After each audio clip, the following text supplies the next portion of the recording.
shit out the question. Kyle can't call 144, we got the wrong number. Keep talking, I'm deep stroking revenge, she a grown woman. Get 2 Glocks, fully loaded nigga, I call him dumb and dumb. What's wrong with him? He should've known better, he must be on something. Hey, it's Mr. Bring me back that cup, niggas know they in trouble. Look around, little nigga, you see my brother, we think was a mom. Red letters got me waiting on the thing, Lord, we ain't no priest, I want the word to burn, just like Arthur Flip. I asked my Lord when we get that power, he said time to show. Took that first step like a man, I ain't no child no more. I did that glow. Humble, I don't like the boast. They know it ain't 144, they don't come close. Let's see who wanted the most. I'm from a city where they blitz, they'll rob you quick. Ask a God out DC about that shit, we both came up with trick. I remember when I was lost and on the wrong path. Lies that I told my mother, lies that I told my dad. Remember I walked in the house, he seen all the stress on my head. Called you about that robbery after school, I knew what I did. Victim of peer pressure all along, I guess I was scared. I saw the nigga tell Miss Graham that crack, I should've killed her. I understand our oppression, when she died it was heartbreaking. About to take a trip to Newtown just to say I'm sorry, man. This the only family I gotta play to win. These are for my children, so they ain't victim of they sin. Glory, cause I chased away that demon, try to take my kin. Can't taste that pleasures with a vengeance, he'll be back again. Niggas move by emotions, I'm a soldier, I can't comprehend. There's no when Satan put that pressure on him, he'll probably been. Jumped off in that water, he can hardly swim. Strap on me, to protect my people, I'm on God. I got a crazy bitch, love the crazy in me, call her Harley Quinn. Remember what you did for me back then, always a long friend. Text my nigga threw his life away, I'm in a dark place. You supposed to be right here with me, you chose the wrong side. Wasn't always friends, we locked in after no, I can't go like that, my lord, no, not this time. I am the rebel, ask about I been the rebel. Niggas ain't never been on my level, they must got the wrong impression. All my fears, and salute my lord, shine, took my check. Go through all this, just to drop my sword, that shit out the question. Kyle can't call 144, we got the wrong number. Keep talking, I'm deep stroking revenge, she a grown woman. I get 2 Glocks, fully loaded nigga, I call him dumb and dumb. What's wrong with him? He should've known better, he must be on something. Hey, it's Mr. Bring me back that cup, niggas know they in trouble. Look around, little nigga, you see my brother, we think was a mom. Red letters got me waiting on the thing, Lord, we ain't no priest, I want the word to burn, just like Arthur Flip. I'm trying to start this fire, but I'll be patient, Lord, I'll be still. My enemy took a turn for the worst, that shit gave me chill. Certified property, A1 Western, he don't fit the bill. On the call, cause next season wear soldier circle on the field. I said we gon' teach him all to run, we gon' teach him all to kill him. If you can't go to him alone, then you ain't in this shit for real. SHALAM, you get them orders, what you do, how you keep your cool, how you find the truth. I said some niggas told me some real shit. When YAHANNA said, God ain't 50-50, he revealed. Then Muhammad said, you had these little things, you get the kill shit. I was lost, I thank the Lord, he put that zeal on me later. Don't say that, hold up, fuck that. I thank the Lord, he put that zeal on me later. So I got niggas up on Willow Road that still owe me a favor. It was a nigga up on Bear Road putting me on case. Shit, I know a nigga up on Stain Road that shoot nice like little baby. Could've went crazy, you think you the one with trauma, huh? Nigga, please, I was with them boys in the hood, just like Jordan did. Some shit I ain't gon' never tell, ones that know it's God in me. Why I get that mercy, Lord, don't know why you guarded me. God, I know you love me, you saved my life that night on New Year's Eve. I was out there riding with them demons like a dinner thief. Lord, I'm still trying to change, please don't bring that darkness yet. It ain't hard to battle with me, but I am the wrong one to tell. I let some brothers down to this day, it's my biggest regret. But I know the self I took forgiveness is a bigger flick. The only reason I made the call, only reason I confess, so I can ride and watch the world burn, just like Arthur Flip. I am the rep, hold on.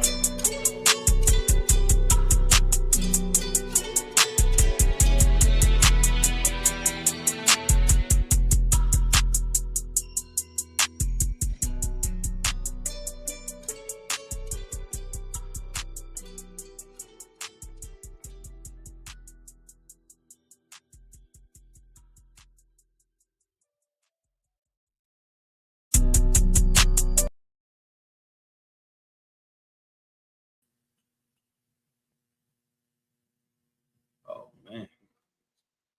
Check. We unmuted. Check. Okay, we're gonna get started here in a second. Hey, shalom, y'all. By Shema Shuk with thumb. Margo, can you hear me? Okay, Shalom, Yahawanna. Shalom. I said we live already. Let me see.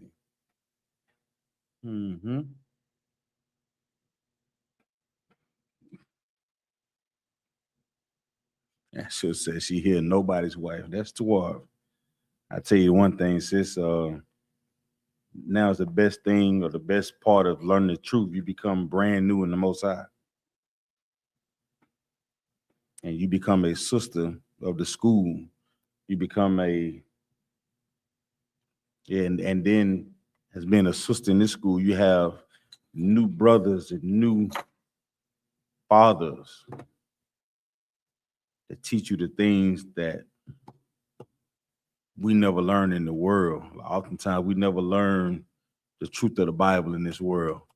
We never learn it. So, welcome home, sis.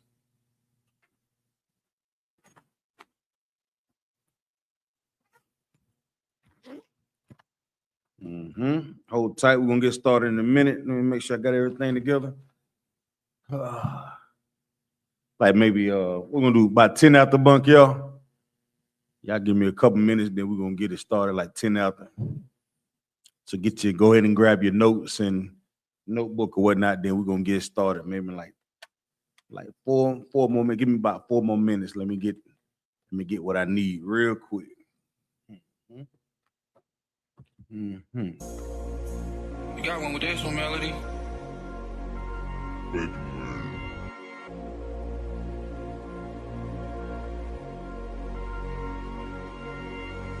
Middle finger to the world, screaming we the ones. Just give me the mission, watch I get it done. She say I'm on her mind, she want me on her tongue. She know I'm in a call, she still gon' give me some. Yeah, I can take a loss, but I ain't taking none. They say it's real smoke, well I got plenty guns. I had to shake them off, who them hating ones. Ain't getting nothing up, nigga, watch I get it done.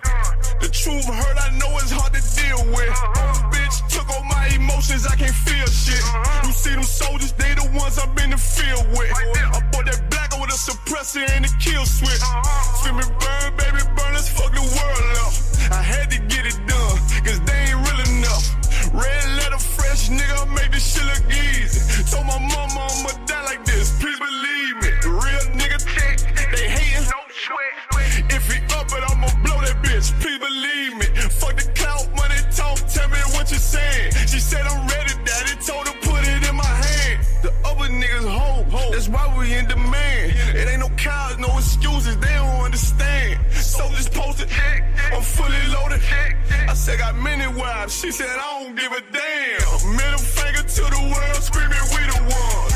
Just give me the mission, watch I get it done. She say I'm on her mind, she want me on her tongue. She know I'm in a call, she still gon' give me some. Yeah, I can take a loss, but I ain't taking none. They say it's real smoke, well I got plenty guns. I had to shake them off, who them hating ones. Ain't getting nothing up, nigga, watch I get it done. You got one with this one, Melody?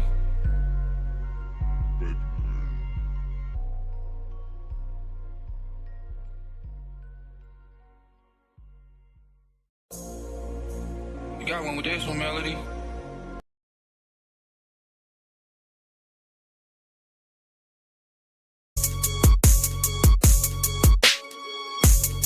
They say it's up then. And it ain't nothing to discuss then.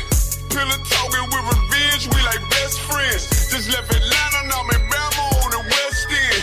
Blood on 125th, don't you know about that? I can't fall out with my niggas, where they do that at? In position for that power, I can't get it back. I got that on me now, we don't play like that. Look, don't do me no favor, send my paper to the bank. Can't stand a hoe, thirsty bitch, can't get shit to drink. Think that backbiting, this and shit is cool until it ain't. Red devil dog, can he get a crumb? No, he can't. Train killer boy, try to keep it humble, but don't tempt me. Know they do not like me, but they better keep it friendly. Ain't going out like Diddy, got a whole lot of soldiers, whole lot of guns, nigga. We ain't fitting in no Bentley. Try to talk it out, but I really think we passed that.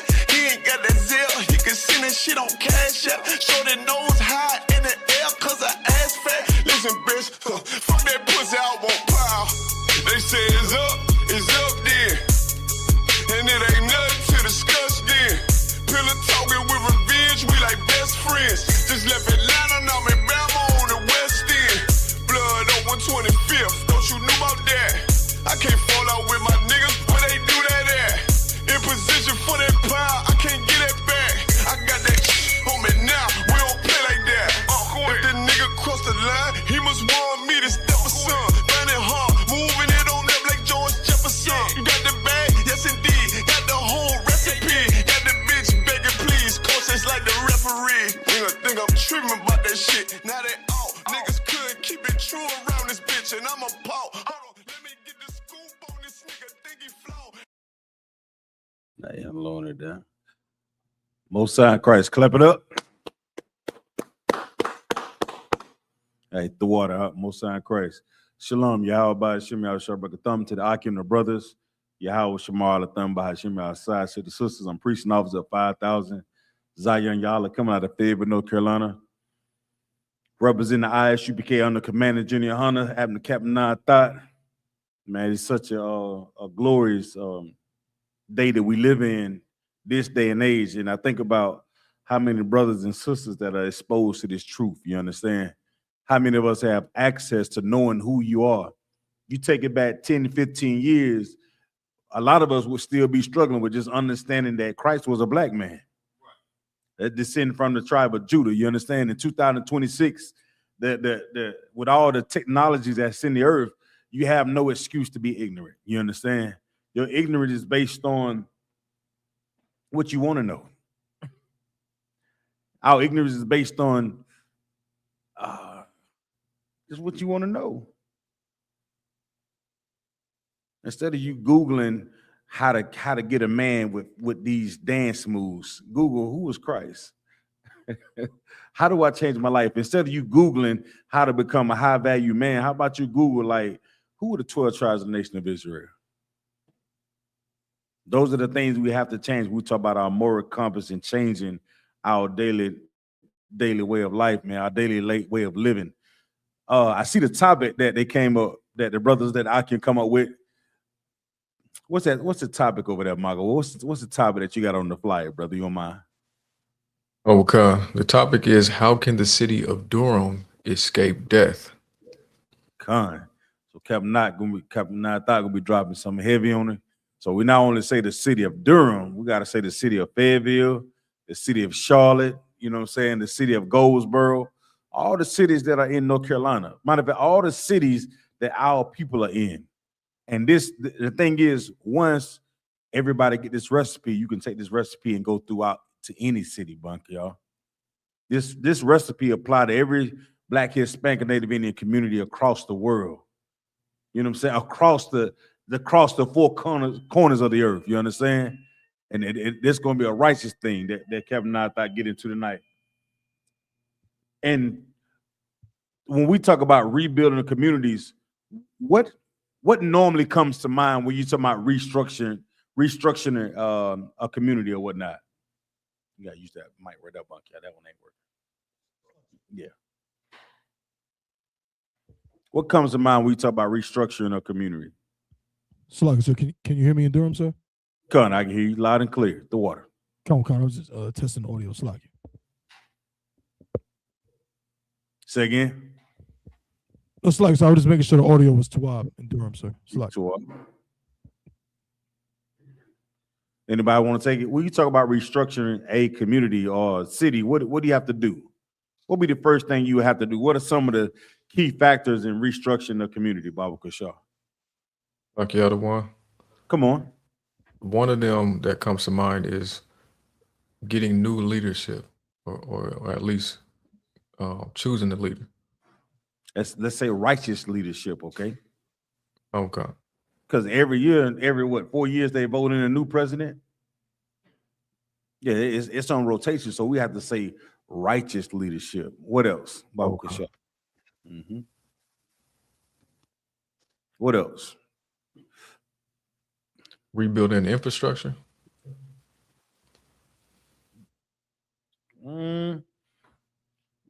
Allah. the infrastructure is good, right? Infrastructure is the things that the community uses, you know what I'm saying, for its transportation, bridges, roads, all those things are good. But I'm talking about when we talk about changing and saving a people, saving our community, what has to be when you talk about restructuring? What you said the first one, right? You said righteous leadership. What else? Come on, Buck, y'all. So like if I may, I mean, we would want to identify what are the issues that are affecting our community. What's holding us back from being able to progress and to be productive and to strive and grow. Con, I like that one. But strive and grow. But what is? Give me one word to kind of surmise all of it, Bob Shaw. Give me one word.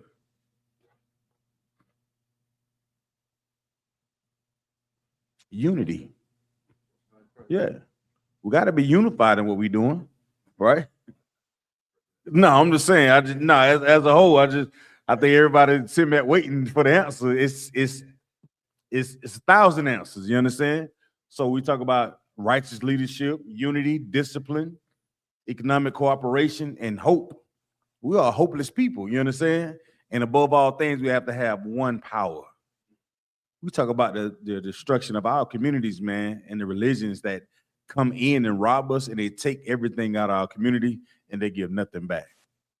You understand that you're an Israelite, so-called Black, Hispanic, Native, and you the 12 tribes, nations of Israel. That's a particular way of life that you have to live.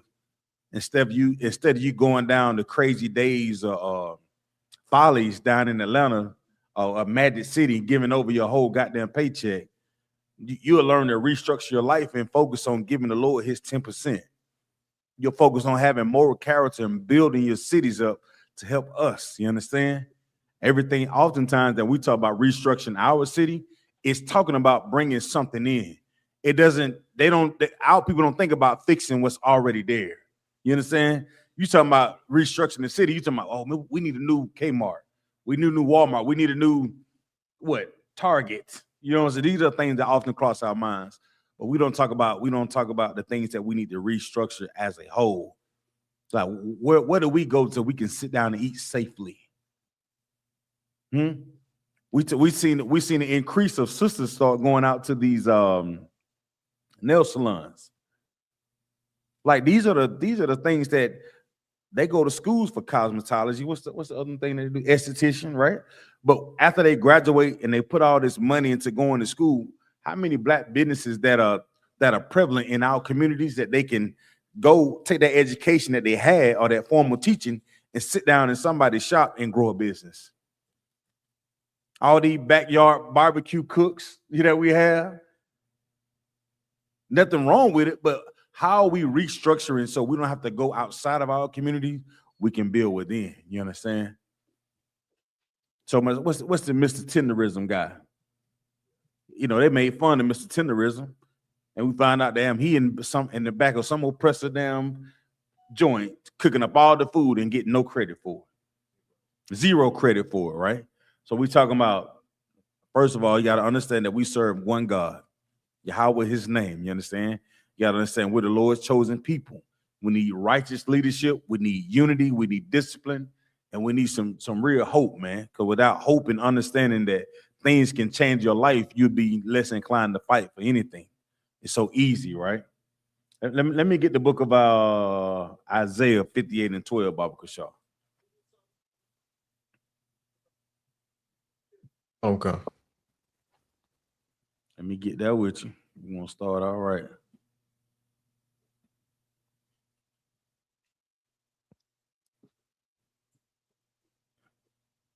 You got it? Okay. This is the book of Isaiah, chapter 58 and verse 12. And they, Salakia, and they that shall be of thee shall build the old waste places. This should be what? They should do what now? Build the old waste places. Go ahead. Khan. Thou shalt raise up the foundations of many generations. And thou shalt be, Salaki, and thou shalt be called the repairer of the breach. the restorer of paths to dwell in. So what is this saying? So Salaki, so this is saying that will rebuild the places that have been destroyed, for lack of word. I tell you what, go back to read verse 11. I want you to read it, okay? Try to read it. Don't think about it, just read it. Let it flow. Okay. All right, come on. This is the book of Isaiah, chapter 58 and verse 11. Now we talking about restructuring, right? Restructuring our communities, right? Everybody pay attention. Listen, go ahead. And the Lord shall guide thee continually. And who shall guide you? The Lord. The Most High Power shall guide thee. Now, how many of our people as Black, Hispanics, and Native Indians are led by this truth? How many of us are making decisions that actually when we read the Bible, we're gonna understand what's actually being read? First of all, we don't understand what's being read. We don't know how the Lord want us to follow him, because the Christian church says one thing, and a lot of the things that they say are not even in the Bible. So we've got to first start with understanding who the Most High is. If we're going to be led by following his spirit and following his law, following his word, we got to understand that the people that we've been instructed to listen to have no idea about what the Most High word is. We have to start there first when we talk about saving the city of Durham, saving the city of Fayetteville, saving the city of Charlotte, Greensboro, Goldsboro. We have to understand first that the people who supposedly lead us do not understand the word of the Most High at all. We got to understand we have to follow that power that continuously guide us, right? Read on. Okay. And satisfy thy soul in drought. And do what? Satisfy thy soul in drought. Satisfy what? Thy soul in drought. So what is this saying? How do the Most High guiding us continually satisfy our soul even though we're in drought? What is a drought, Baba Kusha? What is a drought? Salaki, it's when a place is it has no water, it's very dry. What else?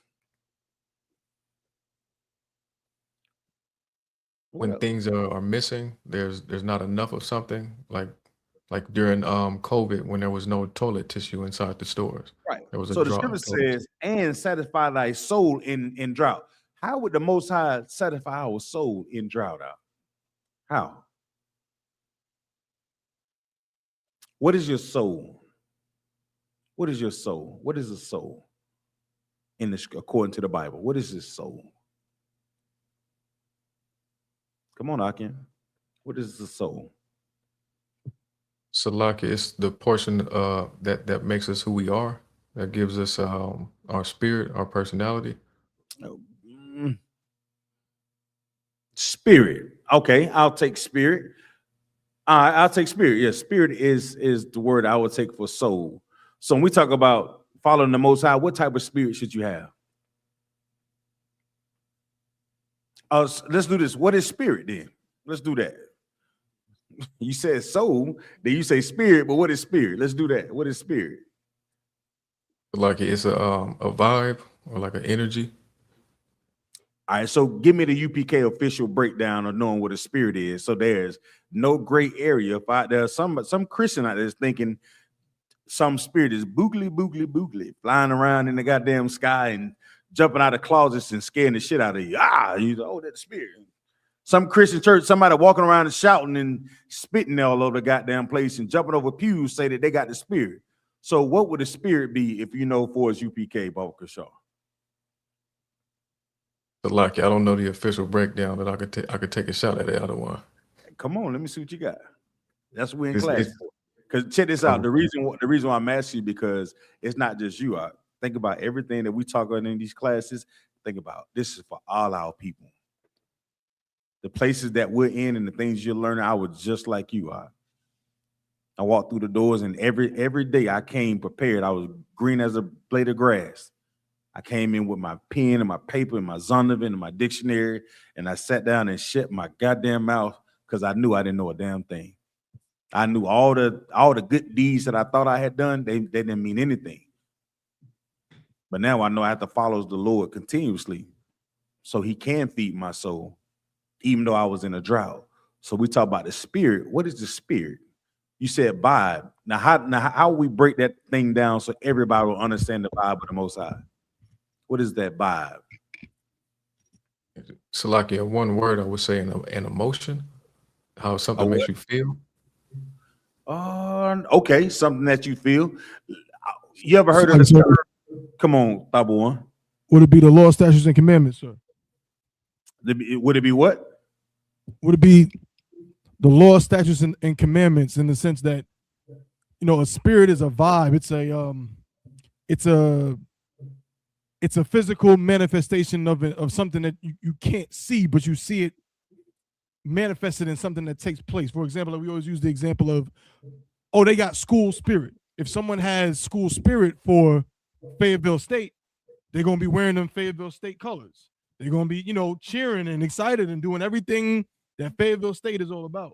So if you just cut yourself. You know what you said in the beginning, right? You say you can't see it. Mm-hmm. Right. So what you also said, so that means you should be able to see the spirit of the Lord on you. Right? Kind of that's what I was saying, sir. It's like I might have minced my words a little bit. I know you two are. Now break it down. So like you said, team spirit. Break it down so we all can see it. So there's no misconception about what the spirit is, Balkashaw. You own it, but when you say team spirit, how do you show the team spirit, Balkashaw? You so if I'm a Knicks fan, there you go. You know, right now, somehow I knew you was gonna say that. You could have said anything. You could have said, look, you could have said a Cardinals fan, Cowboys fan. Somehow I knew you were gonna say Knicks fan. Right. You could have said Jamaican soccer football team. You didn't say that. I could have, sir. Okay, all right. I'm gonna leave you alone, Top One. Salakia out of one. Captain Nayathaq is calling me. Salakia out of one. All right, and with that, we're gonna turn the class over. I don't know if he's ready, sir. Go ahead. He ready? Oh, he calling. All right, so go ahead. I guess we're gonna go ahead and get it in. So, Michael Ward, give me, when that say team spirit, what does that mean? It means that you show your support for what that team stands for. So you wear the jersey, you say the chants, you know, you sing the songs, and you know. What else? So when you say you represent, you got the Most High spirit, or your soul representing the Most High. How are you showing that, Baba Kishar? What are you doing to show the spirit that you have? Okay. Not so following the laws. So not eating pork, not smoking cigarettes, not killing my brother, not not doing anything that's unlawful according to the Most. This is one thing that we have to do now that we know this truth. We have to become a fanatic for this truth, Father. Hey, Alexa. Come on. Define fanatic. As a noun, fanatic is usually defined as a person with an extreme and uncritical enthusiasm or zeal, as in religion or politics. As an adjective, fanatic is usually defined as fanatical, motivated, or characterized by an extreme, uncritical enthusiasm or zeal, as in religion or politics. Alexa, stop. That's what we have to become when we serve the Lord. You can't serve the Lord and be dry. You gotta have some enthusiasm about when you're doing the work of the Lord. You gotta have a zeal. You ever heard that word, Michael Ward? Hey. So like, sir, Captain, ready? Most High in Christ. And with that, I'm gonna turn the class over to Captain of 13,000. Captain Nayathaq Ben Yummy. Y'all clap it up. All right, Akim, how y'all doing? Swap, sir. How y'all doing? Y'all good? Con. Top one, did they come up with it? Did they name the brother? Did they give the brother a name? Con, sir. I think I saw it. Let's see if I have it right here.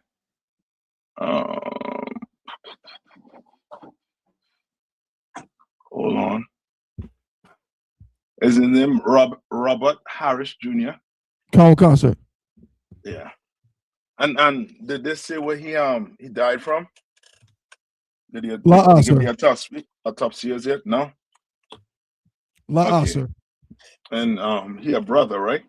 I know that junior. More likely he's a brother. Did it show a picture of the brother of the person? I'm looking for one right now, sir. I don't believe so. Let me see if I can find one.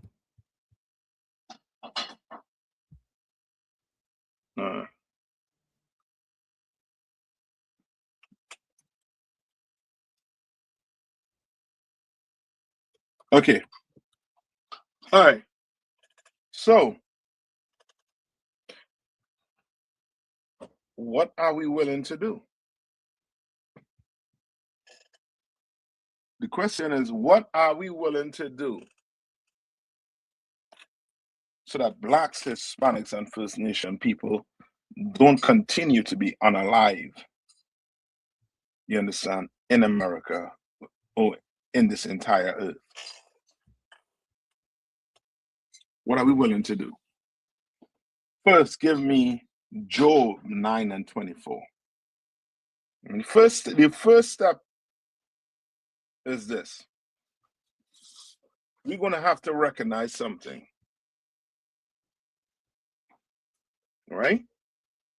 And I'll liken it to the sports because people understand sport. Right? What did the Knicks have to recognize or understand to win the championship? What they had to recognize? Anybody? Online? Oh, Salagi, sir? Uh-huh. I mean, I'll just, take a educated guess. I mean, they had to recognize that they were capable of winning it all. Yes, but there's something you gotta recognize in sport. If you play sport, you gotta recognize something before you get on the field, before you get on that court. Salaki, sir. Mm-hmm. That when it's two different teams that's going to be on the field, or two different teams, you know what I'm saying? That's So what mindset you're coming on the field or the court with? Oh, war, sir. Yeah, that's my enemy. Yeah, that's the enemy. Come.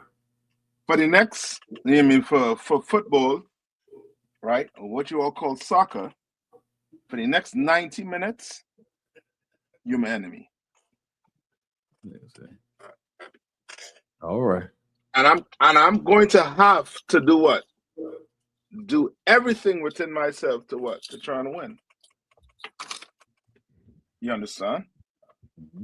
I can't say I'm going to share this championship or I'm going to share this game, this spoil in this game. With the other team. And I'm playing. I'm playing to win. I'm what you call what?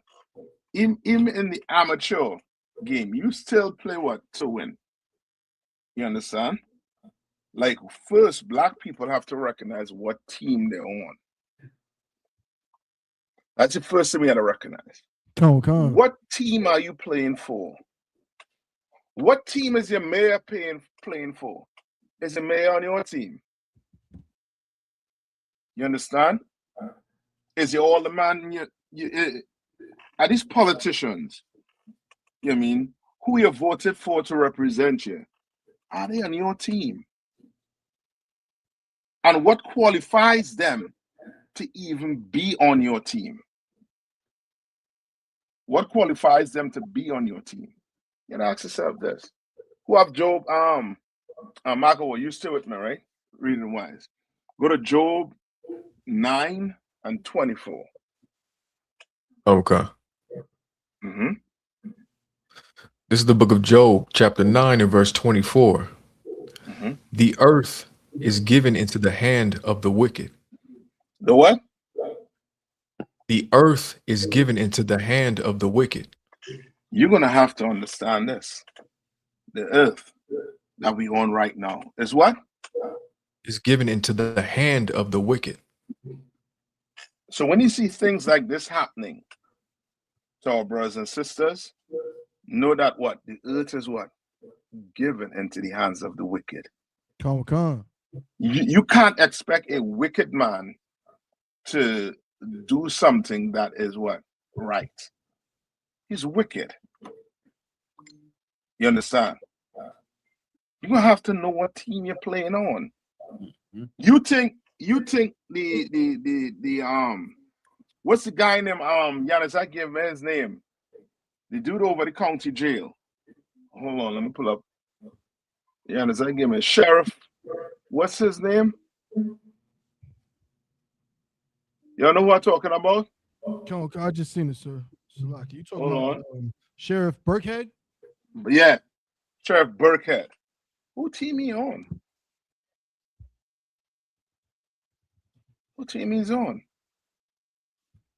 Like, okay, now today you're gonna understand why white America do not want you looking into your history. They don't want you digging around. You snooping around your history. But once you start snooping around your history, you understand? You're gonna start to wake up and recognize, well, I was playing on the wrong team all along. Come. Some of us quick to recognize that what? The police, they're not on your team. And I hope you understand drug dealers are not on your team too. That's right. They're not on your team. The police working for white America and the drug dealer working for white America. And they want to know the worst of them all. Guess who's the worst of them all? Let me see if you're all with me tonight. Like, this person is worse than a drug dealer. Salaki, sir. Lucky. Come on. No, go ahead, sir. Lucky. I was going to say the Christian pastor, sir. Yeah, the Christian church. Why? Because the Christian church does not what? They don't think they're doing anything wrong. Don't think. Like, it's clear as day we could see that, I mean, drug dealers are the worst thing you could have in the community. Why? Because the drug dealers destroy your community while getting rich. Just like who? Christian pastor. Just like who? The Christian pastor. Just like who again? The Christian pastor. Your Christian pastor, there's another P with it too. Your politician. Come. Just like your mayor. You think your mayor working for you. All these programs they're having for you. You understand? When that has never worked for Black America, that has never worked for African Americans, that have never worked for Negroes in America or outside of America. It has never worked. I'm gonna show you what worked. I'll show you what worked. Right? Give me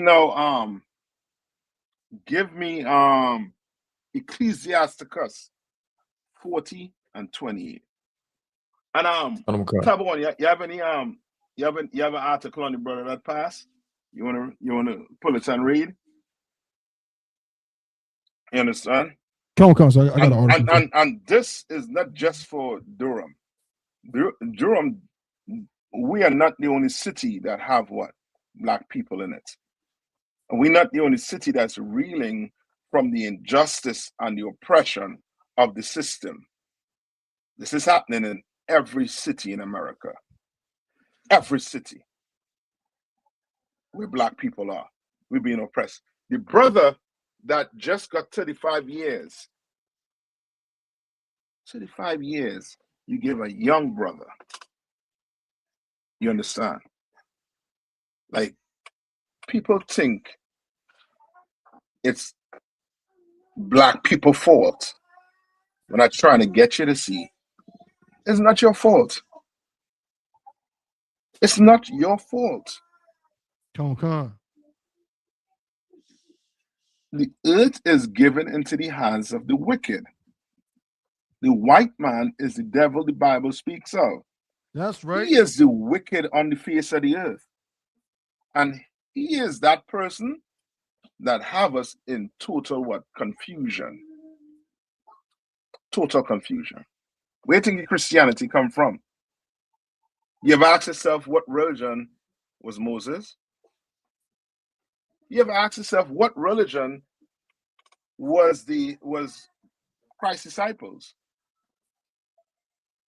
They were called Christians. Why? Because Salaki, because they were mocking them for following Christ.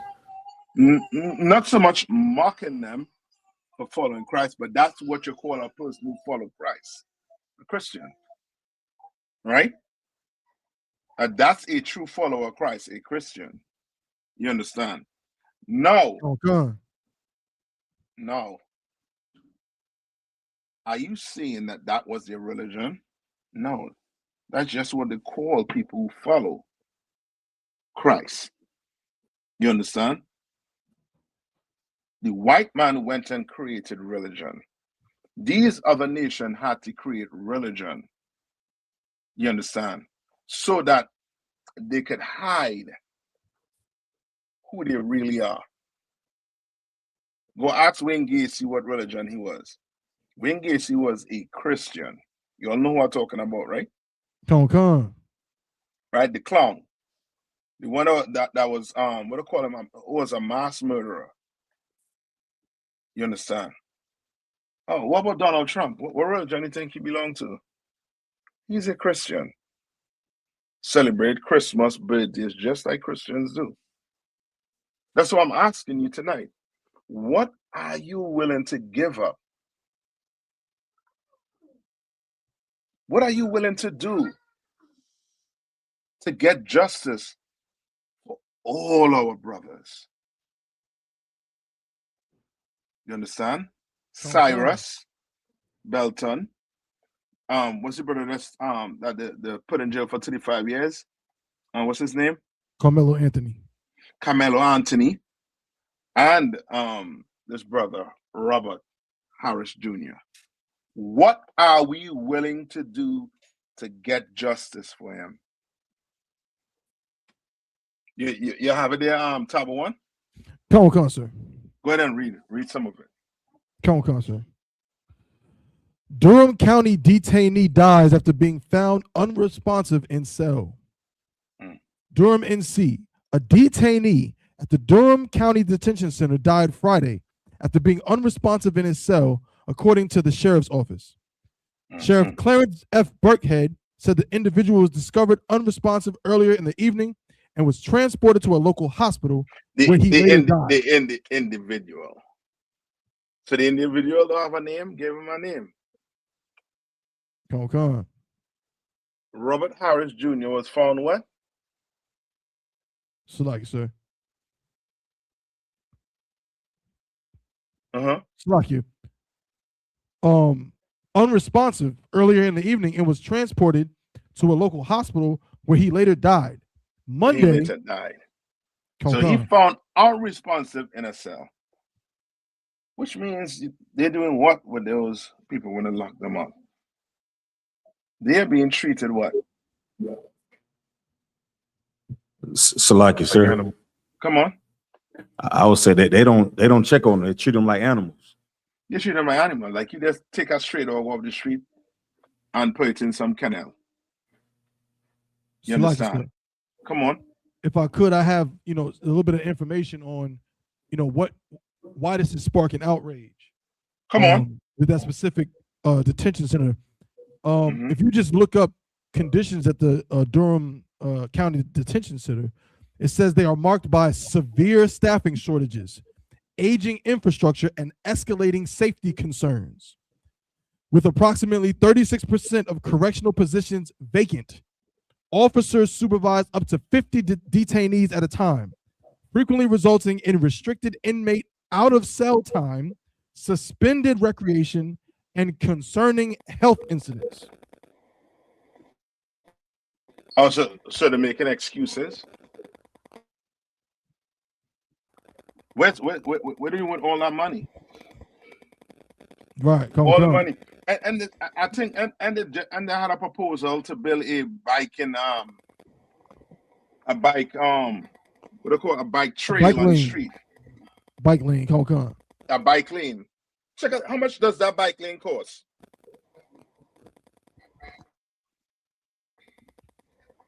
And that's why we say the earth is given into the hands of the wicked. Come. Like these people have been treating us cruel, inhumane.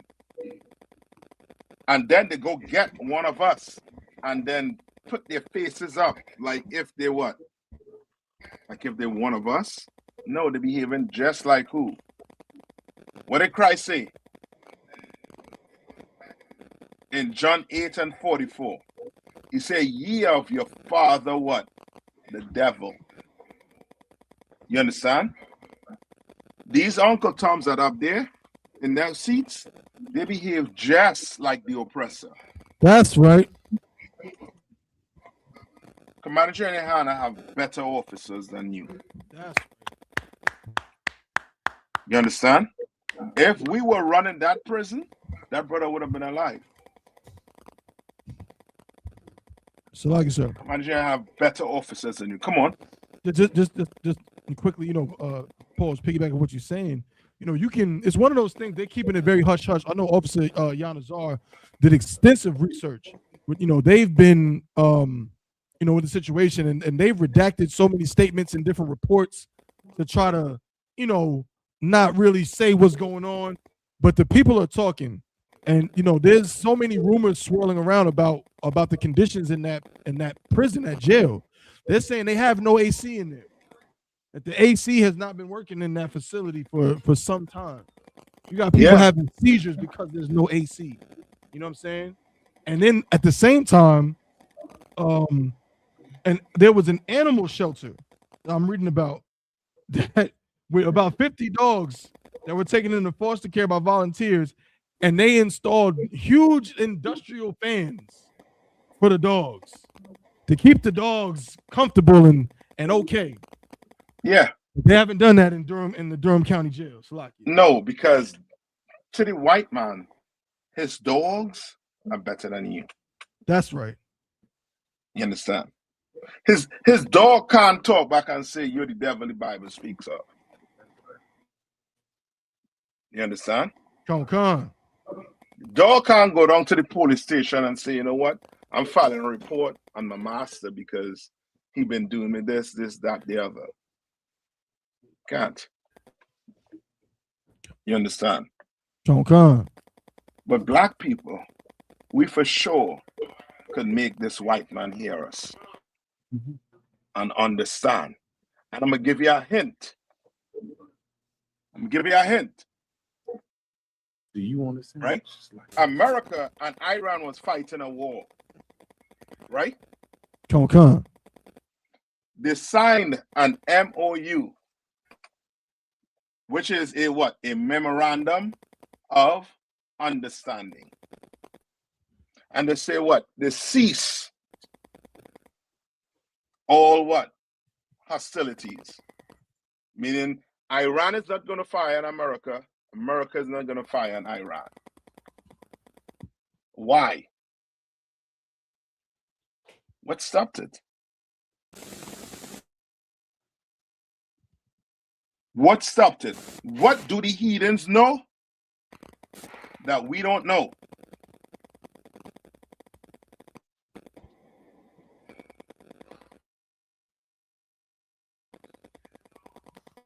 What do these heathens know that we don't know?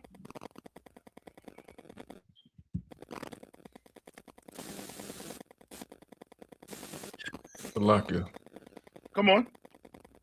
That it'll affect their money too much? My man. That's it. It's simple. The white man is a base creature. It ain't rocket science. You F with his money, and now you could bring him to the table, and now we could discuss The next move. What you want?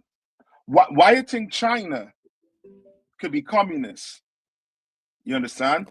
And being in news with America, going back and forth with America, and still have Chinese people across here owning restaurants, running Chinatown.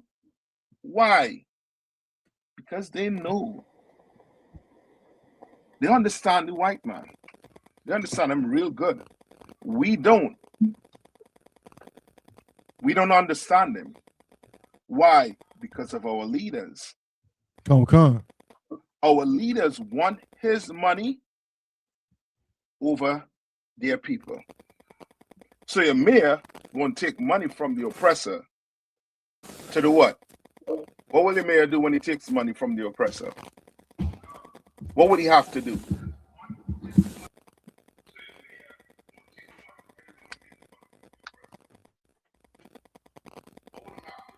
What would the sheriff have to do?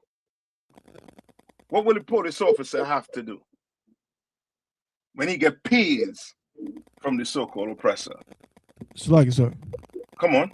I mean, he would have to, support his agendas. Yes, simple. You will support whoever is giving you what? Money. Wherever your money coming from. Mm-hmm. So your mayor, he's not getting money from where? Give me some of the names of the hoods in Durham. Just like, so you said McDougal Terrace. Cornwallis, Bragtown. He's not getting money from them. He is giving money to them. He's not getting money from them. Right. Come. So what agenda would he have to put in place to stop what? The crime? No. What is more important to him is legislating for them to have a what? How much your bike lane cost? I'll look it up, sir.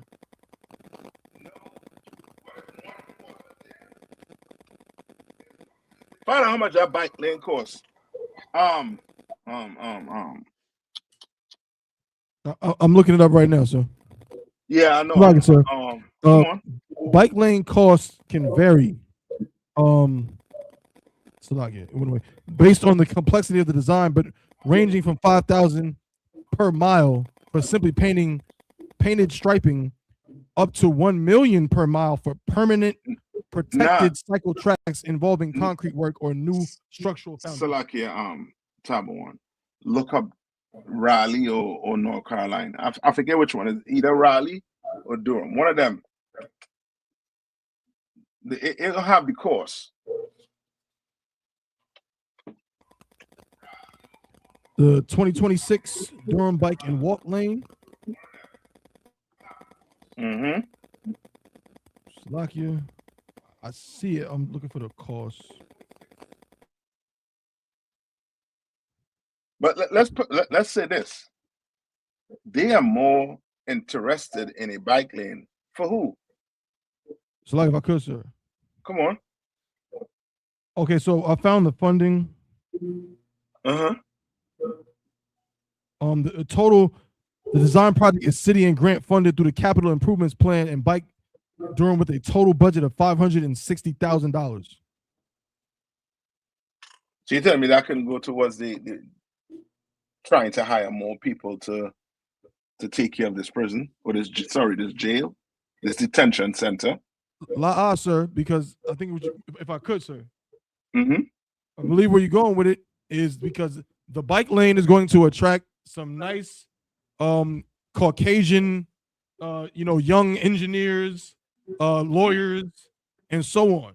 Because that's like the race right now. Everyone's gentrifying to make their city look more appealing to these type of folks.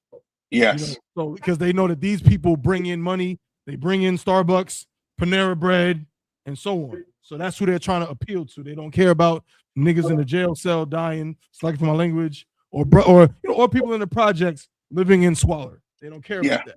They don't. So what should we do? Should we go there and protest? No justice, no peace?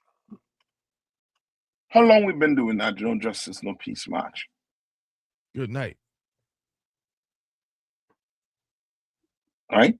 No, that ain't work.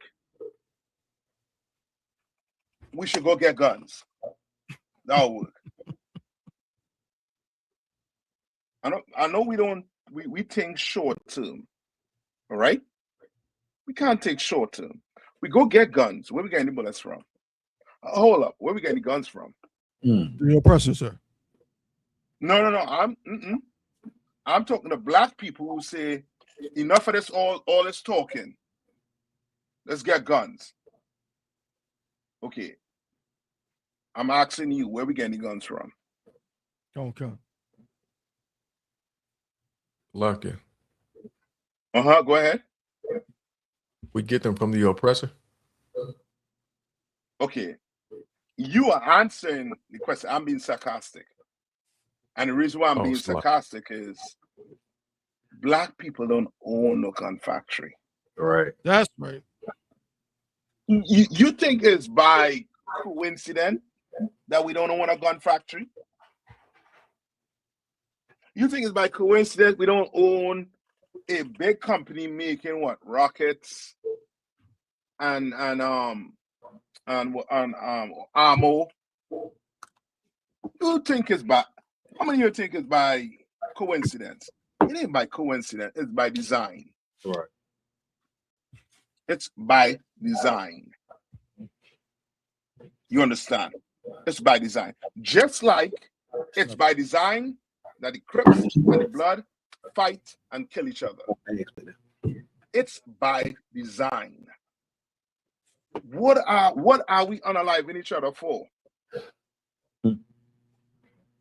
What are we unaliving? When you really boil it down, what are we unaliving each other for? For power? Well, the oppressor, he have all the power. We could fight for this block. You could kill my cousin for this block. And I could come and ride back and unalive your cousin. But guess who owned the corner still? With the white man. That's right. We don't own no corners. You fighting for, you know what it is?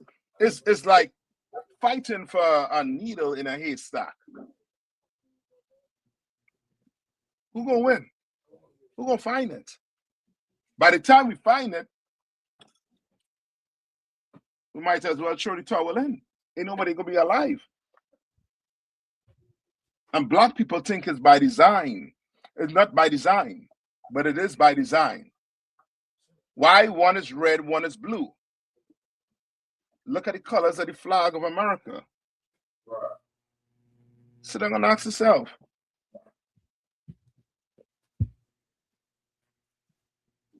While we fight and unalive each other, he is in the Middle East, trying to gobble up the world. And the Lord is trying to slow him down so black people can wake up and realize we better join the Negro team. You understand? We better join our team. Give me Ecclesiasticus 40 and 28. Okay. The Bible is the only book black people should be reading from. I'm going to say only should be reading from, meaning that's your constitution. You trying to be American. You think I'm going to come here and give you some political solution to the matter. There's no political solution to the matter. There's none. If you're trying to fight it politically, then we have not learned anything from the past 50 or 100 years.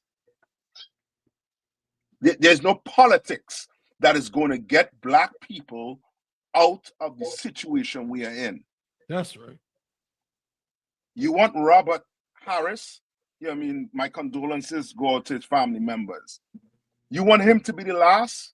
You don't want him to be forgotten like Cyrus, like Carmelo Anthony? You want them not to be forgotten? Then you're going to have to be willing to do something. That's right.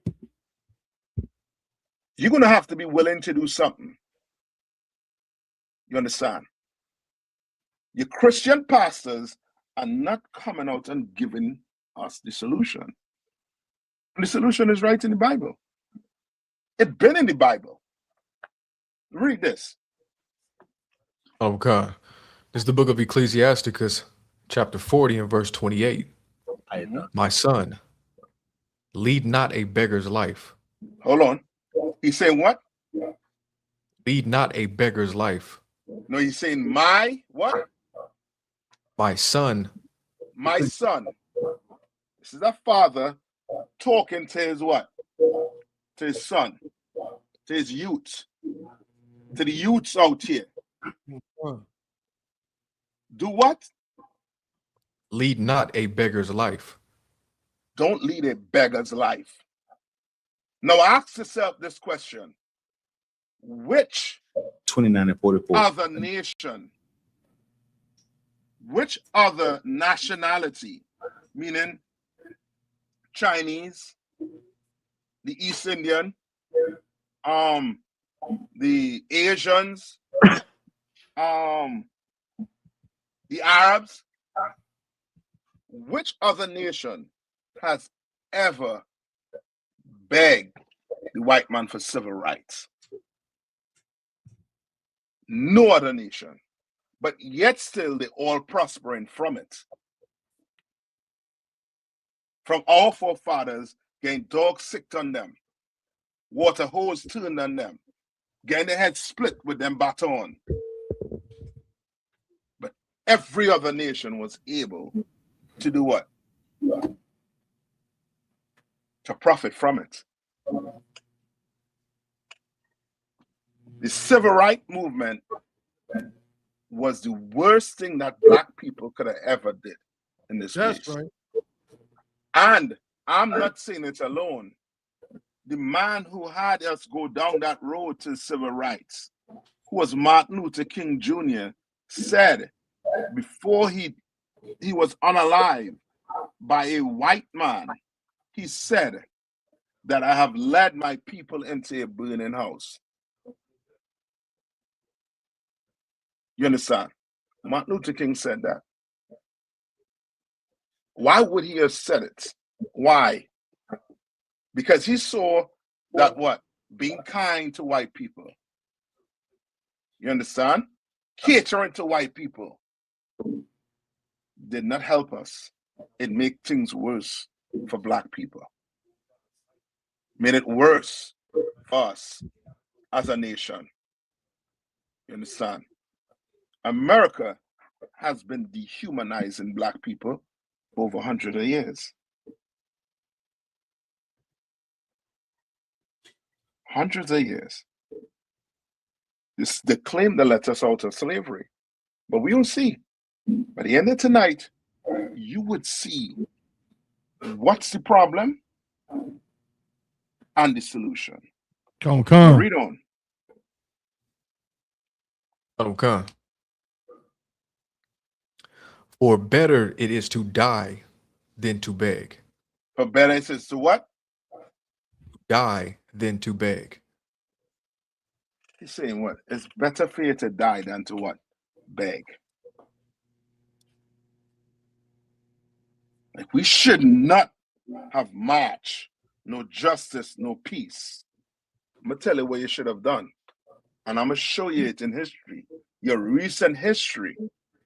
Most of us grew up and born in Durham and don't know the history of Durham because the schools neglect to teach you about your history in Durham.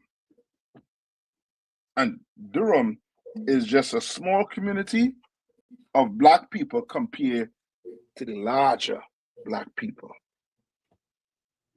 You understand? Come on. And right in the city, whatever is going on in the city, I guarantee you, if you go to Chicago, you'll see the same thing. Come. I guarantee you, if you go to New York, you're going to see the same thing. You're going to hear stories.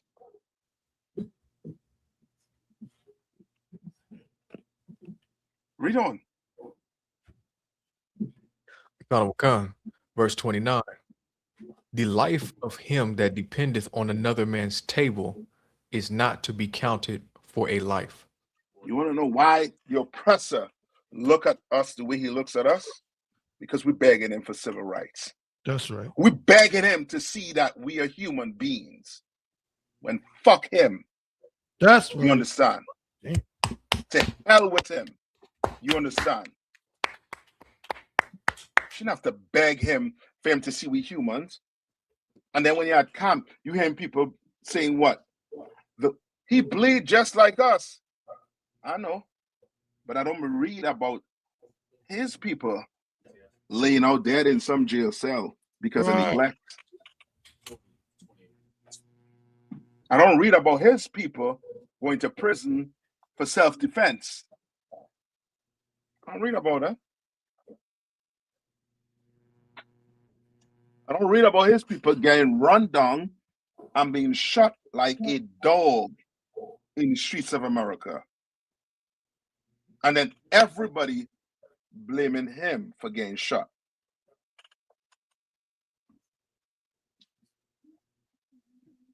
You understand?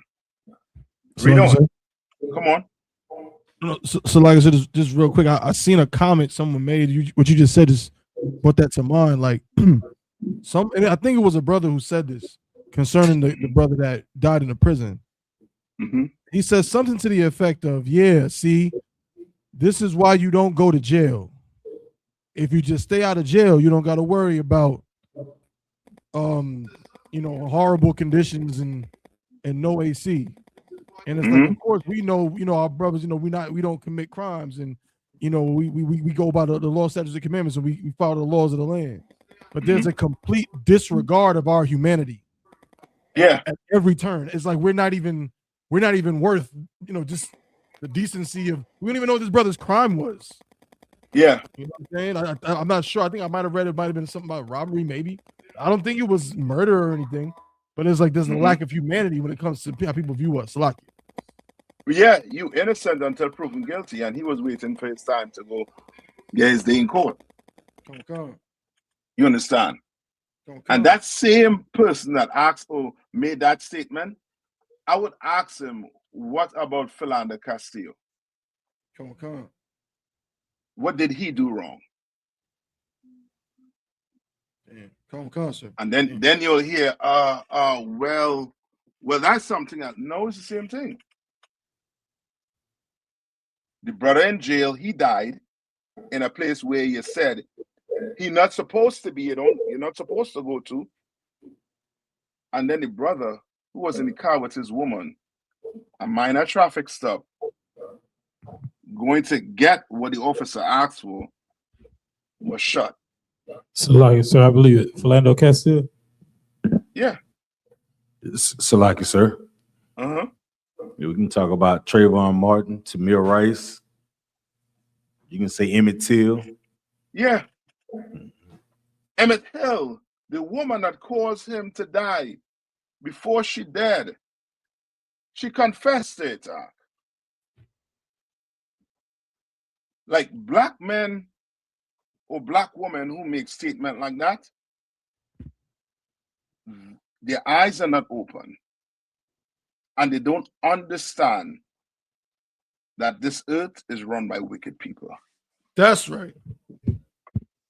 Like we still giving the white man the benefit of the doubt after 400 years. Salaki, sir. That's 1 minute. That's where you have to blame the pastors and the leaders. Go ahead. I was gonna say, when you're making statements like that, it's just another excuse for you to love the oppressor. Yeah, that's exactly it. That's exactly it. That's like us when we was in Egypt and Moses went up the mountain and was speaking with the Lord up there. And the people were thinking about what? Going back to Pharaoh. Going back to Egypt. You understand? Taba one. Or Zion. Zion, look this up for me. Come on, okay. Look up what did George Washington and his men have to sacrifice to get America. Look up that for me.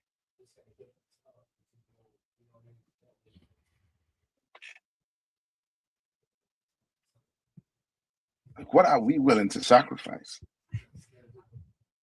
Marco, read on. Okay. For he polluteth himself with other man's meat. He what? Polluteth himself with other man's meat. Because now you're going to take this man what? Meat. And now you're going to have to do what? What you're going to have to do? You're going to have to cater to that man. Your politicians who are being funded by certain organizations, right? Remember, what's the big uproar in America? Political system. Them being funded by what? Or by who? What organization? The Republicans and the Democrats. Who are they being funded by?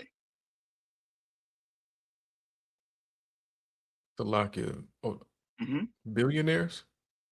Yeah, but there's an organization that said they came out that was funding and was paying millions of dollars. SHALAM. Come on. I.S.U.P.K. I.S.U.P.K. Common Council. Right? That's why you were seeing many of them coming out in defense of who? Israel. Yeah, they were defending Israel. They were saying that they have the right to what? Defend themselves, even though they're committing a what? Genocide, sir. Yeah. Even though they were committing a genocide, they have the right to defend themselves. That's what the politicians were coming out and saying. Why? Because they were being funded, you understand, by I.S.U.P.K. You understand? And I.S.U.P.K. is in bed with who? Israel. You understand?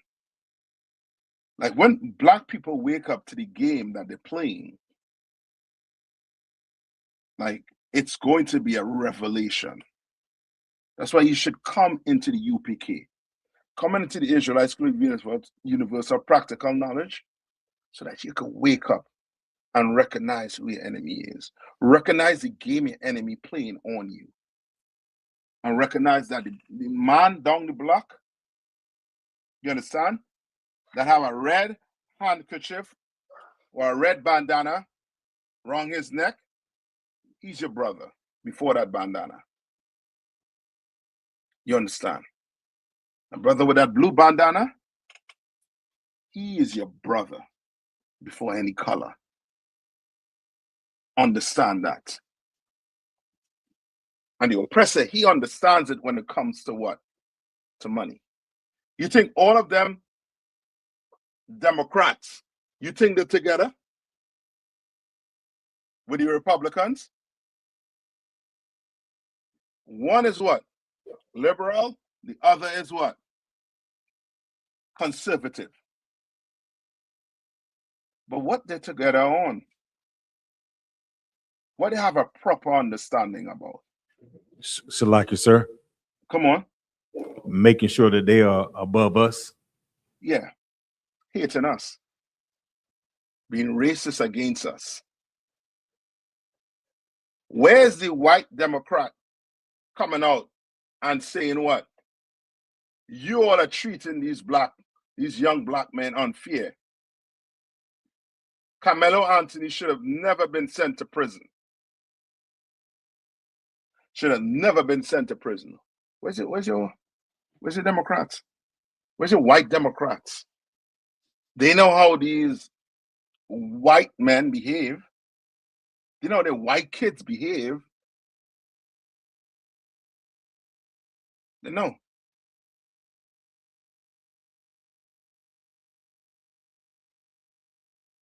Right. I have a good question. What can gang members do starting today?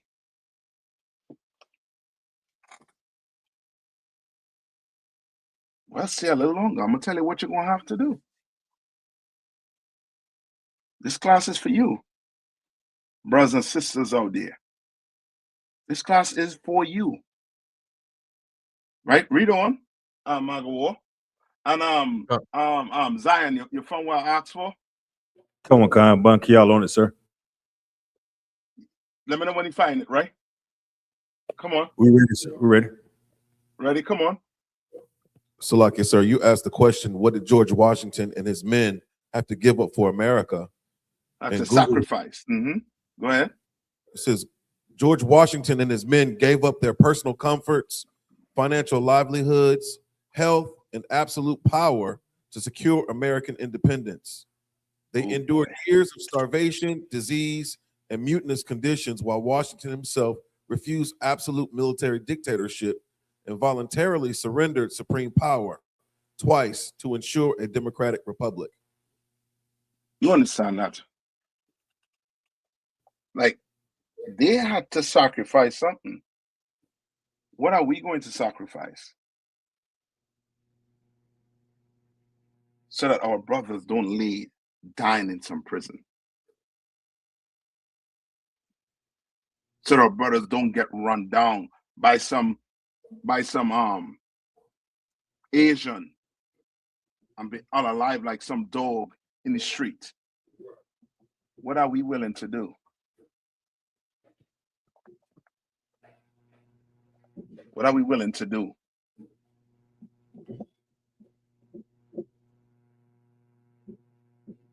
You understand? What are we willing to do today? The question I rock. What are we willing to do today? Right? Any more Margot? Okay. But a wise man, well nurtured, will beware thereof. A wise man will be what? Well nurtured. Meaning you're gonna have to be what? Nurtured meaning what?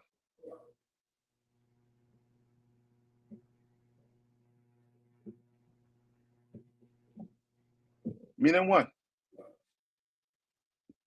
Look up nurtured. A wise man well nurtured. Read it one more time. A wise man well nurtured what? Come, but a wise man well nurtured will beware thereof. Will beware. Beware of what? He will beware of taking from another man's table to end up having to do what that man wants him to do, to be subject to him. Yes. He'll beware of who he begs. You understand? Because in our law, we provide for what? Poor people. You understand? So a poor man don't have to go sell his soul to some other nation just to what? Eat. You understand? What we're going to have to do today, Akim? What did some of you all did? Because people see us and think what? We just what? We just roll off we bed and fall into the Israelites with some practical knowledge. No. Most of us was drug dealers. You understand? Drug addicts. But we had to do something. What did we have to do? Some of us was in gangs before. What did we have to do?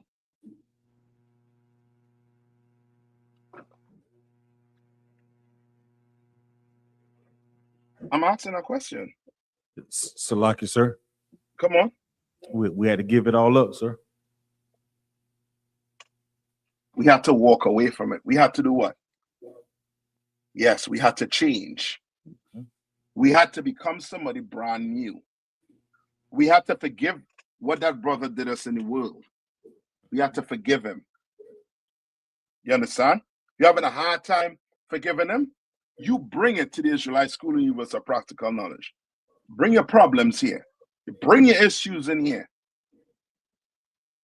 There's one thing that distinct us from all these other Christian groups is what?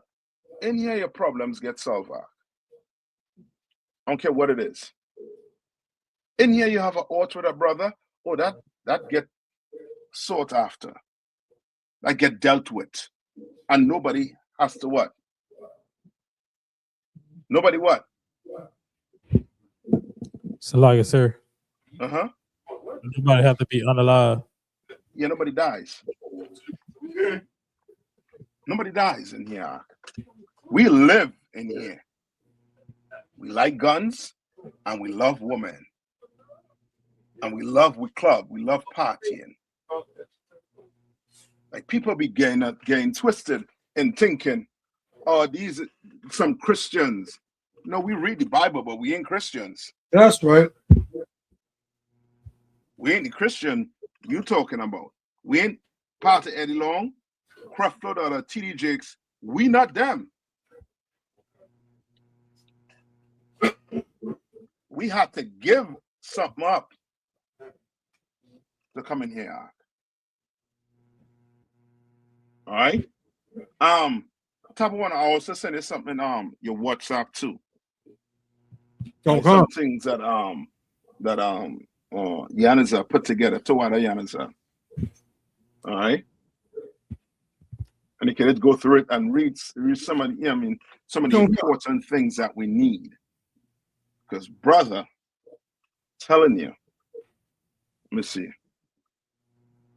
Hold on.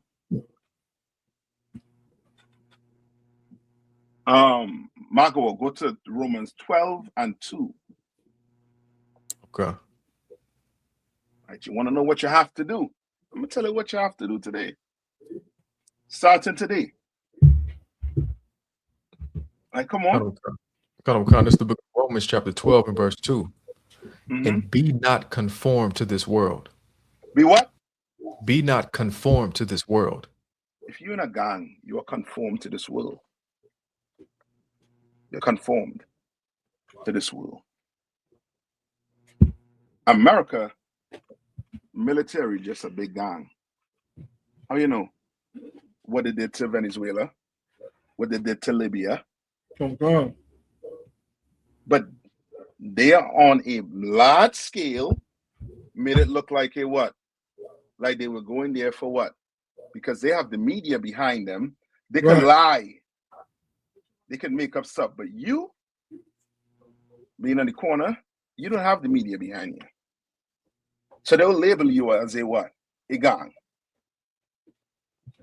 Just so that they could do what? They will label you a gang just to do what to you? Let me see. Come on. So that they can lock you up? Yeah, put you in jail when they commit a crime. And now, what's that? What they try to hold Young Thug with? So like your Rico? Rico. How we could get away from all this Rico? How we could get away from all this gang activity? What we have to do today? Read. We have to do what? Read. But be ye transformed by the renewing of your mind. No, read it from the top. This is the book of Romans chapter 12 and verse 2. And be not conformed to this world. We can't conform to this world. We cannot. We cannot. You can't tell me you're a big entrepreneur and you're a drug dealer. Right. You're destroying the community. You understand? You're doing it. You're destroying the community. You understand? Okay. And that's one thing we don't think about. We don't think about one day when the oppressor, because the day is coming when the oppressor will no longer be able to have his foot on our neck. and we'll be able to govern ourselves. You think you'll still be selling drugs to your people? Wow. Oh, okay. Most of us know that drug dealing is the worst thing that could happen to the community. Worse. How can you be a drug dealer and you want justice for Robert Harris? How can you be a drug addict and want justice for Harris? How can you be part of the LGBT community and want justice for Harris? How that's going to go? You recognize we have been depending on the white man to give us justice, and that has not worked. So maybe we have to talk to a higher power to give us justice. Well, that higher power does not want us to conform to this world. He don't want us being homosexuals or lesbian. He don't want us eating pork, crab, shrimp, and lobster. And he definitely don't want us being murderers. You understand? So let me not forget, come on. So I got one. You guys, sir. And let me not forget, you can't be a Christian. That's right. Because we all could see drug dealing bad. We all could see being a drug addict is bad. We all could see being a homosexual is bad, according to the Bible. But we can't see being a Christian is bad. We can't see that. That's the problem. That's right. It's one of the major problems in the Black community. Without the Christian church, we would have known who the enemy was. That's right. Come on, Tabo One. So what you just bringing out is just so heavy, and it's so pertinent, and basically what you're saying, it reveals like a cognitive dissonance in our people, in the sense of we think that things can coexist because we're like used to them.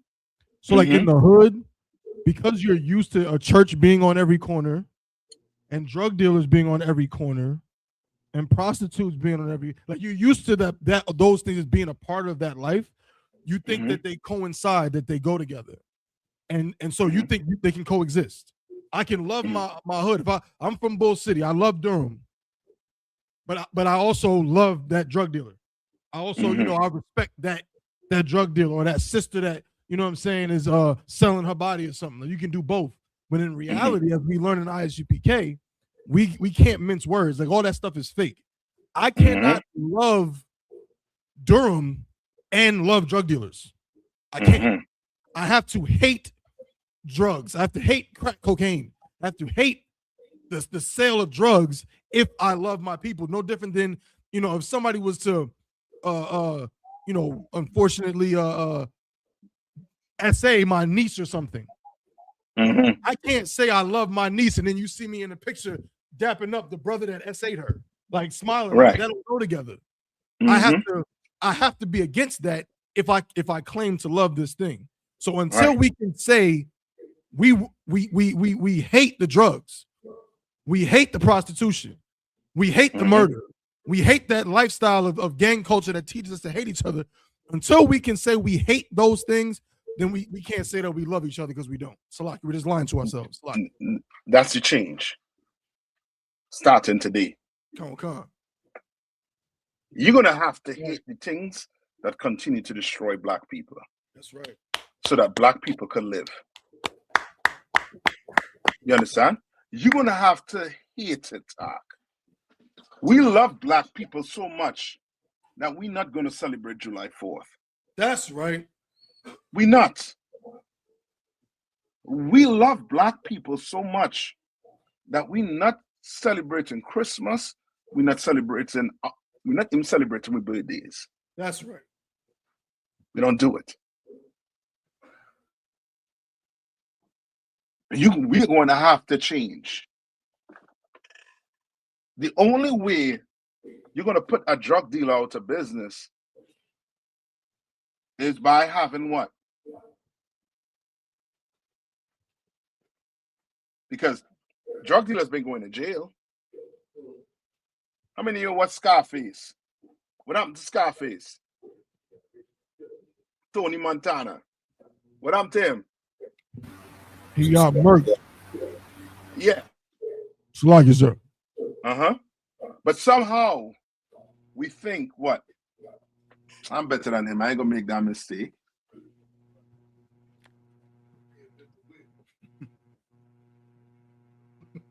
Oh, God. That's why we say the white man is the devil, the Bible speaks of. Because you've been deceived into thinking you ain't gonna be making a mistake. Right. You're gonna make a mistake because it's evil and wicked, and the Lord will not stand with you on that. You want brothers to live in this place, you are going to have to do what the Lord say to do.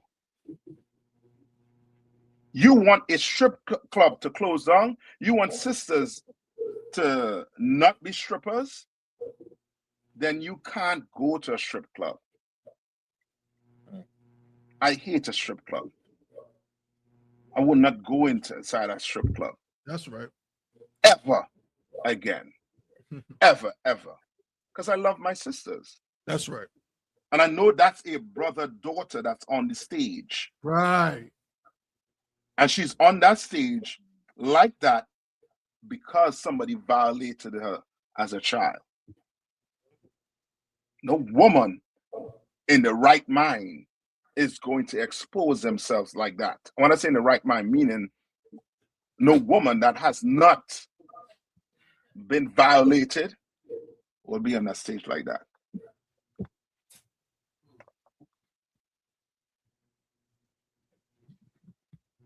And then you going down there and sitting down and watching that. You are the problem. And you're faking about loving Robert Harris.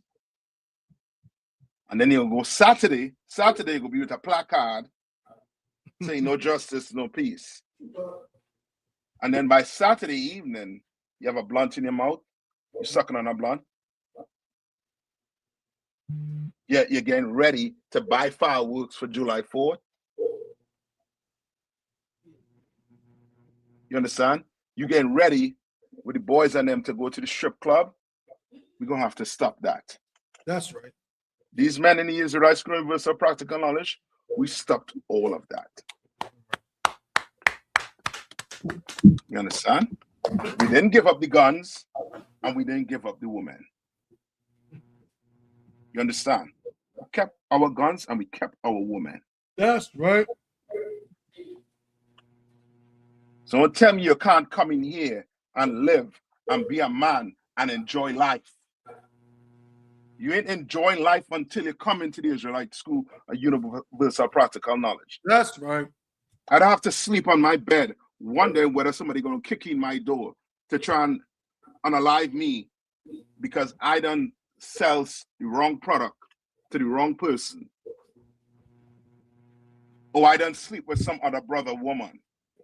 I don't worry about them things. I live, go to the club, drink, have a good time. You understand?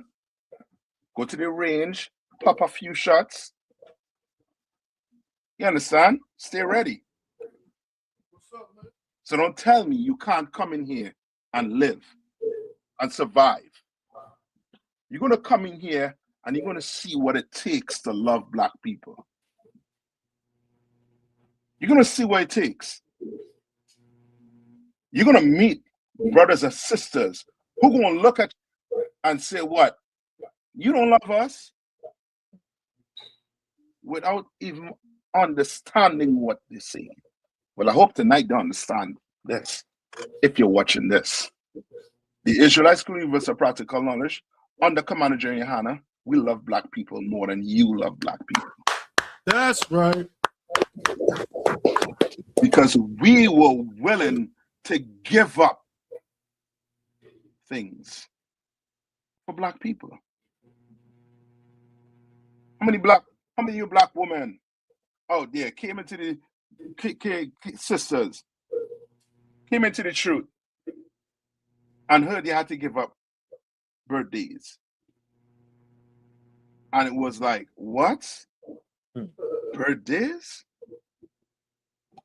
And you gave it up.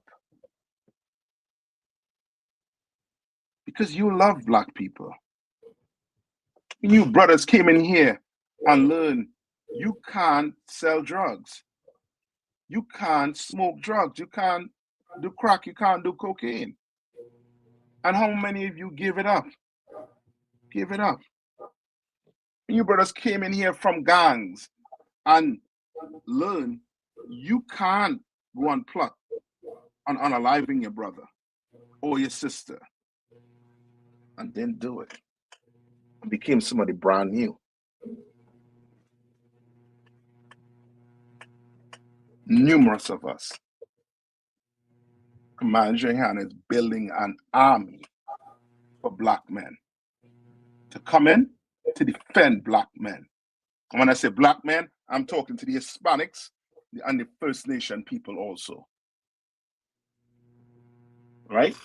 Give me 2 Corinthians 5:17. Okay.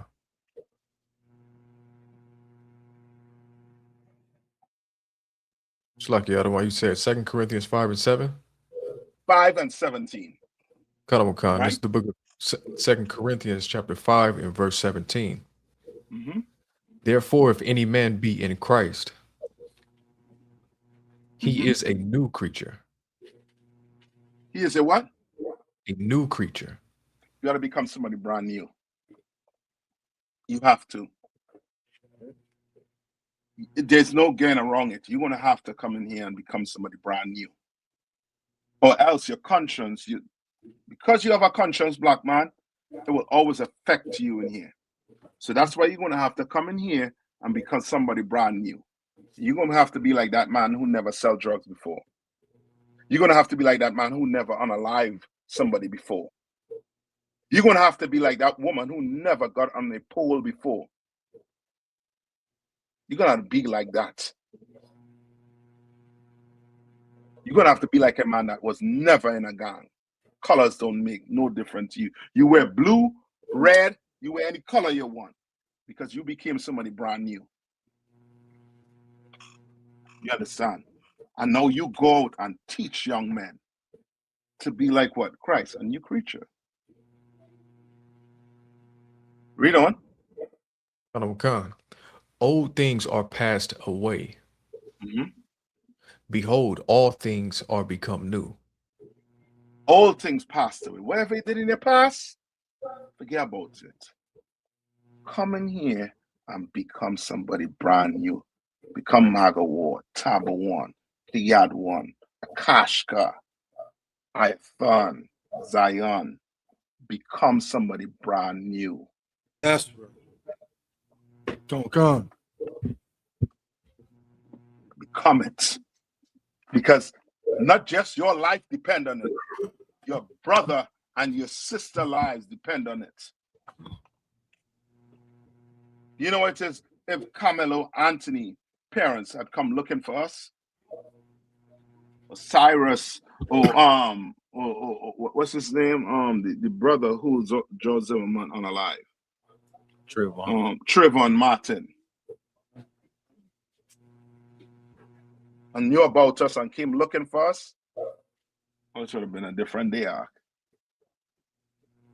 It would have been different. And let me show you something too. How many of you remember about Black Wall Street in Durham? We're brothers and sisters from Durham. You remember Black Durham? That Black Wall Street in Durham? Tell me what happened to Black Wall Street in Durham? So like you did a lecture a while back. In a nutshell, it was just systematically destroyed by way of policies that designated the area as urban blight, thus giving the government license to destroy civic buildings and things of that nature. And then, of course, a freeway was built right through it that divided the community and just essentially, watered down or just disintegrated it.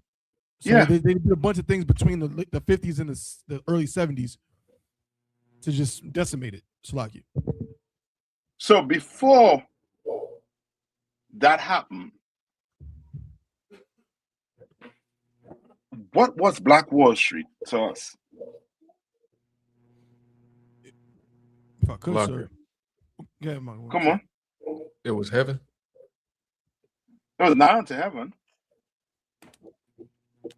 Now unto heaven. Which means what works? What Salaki, did sir. Black Wall Street all over America? What did that show us? What works? Salaki, sir. Come on. Segregation. My man. Segregation works. It works, Zach. Segregation, separation. It worked for Black people. That's right. If the community that Cyrus was in was segregated, that Asian would have never been there to honor life our brother. And what kills me is Black people will come and say, well, we unalive each other and we don't cry out. So does that give a right for these other heathens to come in and unalive our people? Because we unalive each other? So when you having a family dispute, that means somebody else from the outside could come in and unalive your family member? And you feel fine with that? No. That does not give the oppressor, the white man, the right to come and unalive our people. That doesn't give the right to these Asians to come and unalive our young men. You understand? We have problems that if the oppressor left us alone, we will fix overnight. You want to know how to fix it? The first step is to come into the Israelite school and with some practical knowledge. That's right. Come to class. Don't be afraid. Don't be afraid. Come to class. I know you're wielding this 9 and you have all the power in the world. Feel like you have all the power in the world. Brother, ain't no power could attest to us on that mic calling the white man the devil. That's right. We're more powerful than that 9mm you're carrying. That's right. We're more powerful than that 45. That AR-15 you're carrying. Calling the white man the devil the Bible speaks of is more powerful than that. Separating from the white man, segregating from the white man is more powerful than that AR. Pointing at your brother. It's more powerful. I ain't telling you to put your guns down or to give your guns up. Keep your guns. Make sure you're legit. Keep your guns. You understand? If you have to defend your life, defend your life. I'm gonna tell you to be like no damn Christians and saying, give your guns up. I'm a fool to tell you give your guns up. And whoever tell you give your gun up, he trying to get you killed. Right. He trying to get your family harm. Keep your guns. Make sure it's legal. Come. You understand? So Make sure. Come on. Oh, there was another question in the chat, sir. Come on. Come. I'm sorry, Rock posed this question. What's the difference between the I.S.U.P.K and other Black organizations such as the Black Panthers or the Nation of Islam? Good question. What's the difference between the I.S.U.P.K and these other Black organizations? I'll tell you one difference.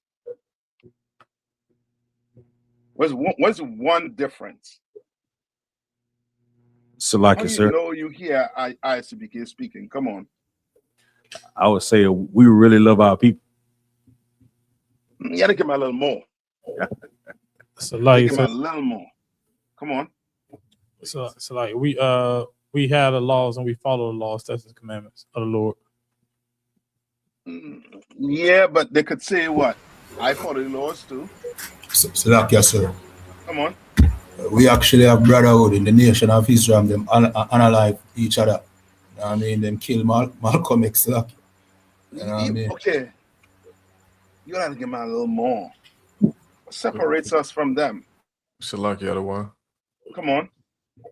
that they follow a white man and we have a black man as our leader. Yeah. You're getting to it. You're getting there. So like right sir, there. Come on. we all agree. We love each other. Okay, what you are saying is right. I can't, you know what I mean? I can't say no, but you gotta give me a little more because I understand what you're saying. You want the people who not in here to understand. Salaki, sir. Come on. We're not Christians.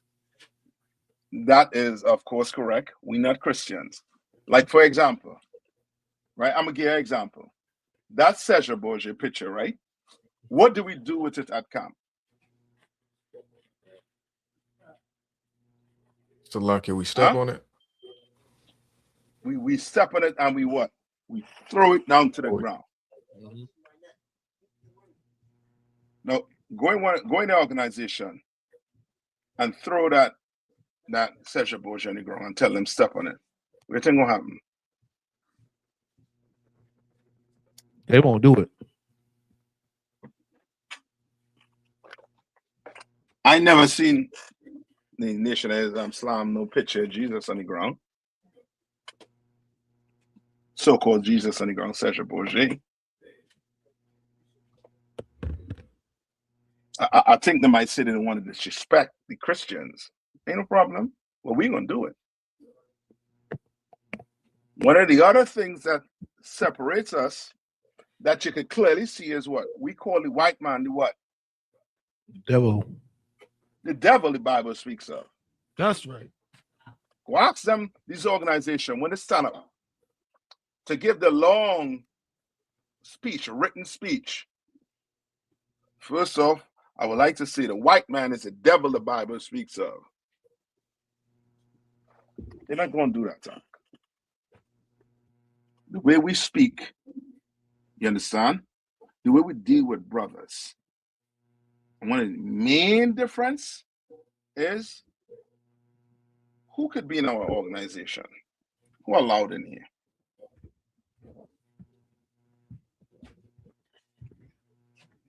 Who's allowed in our organization?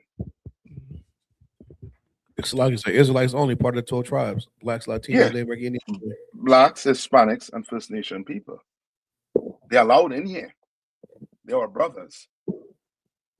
You can't stop them from coming in here. But in these other black organizations, who could come in? Who could come into the organization? Everybody. Lucky. Anybody.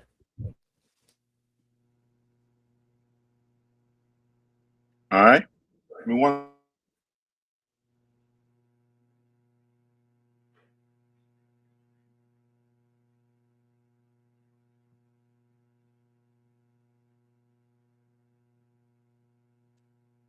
Yeah. You understand?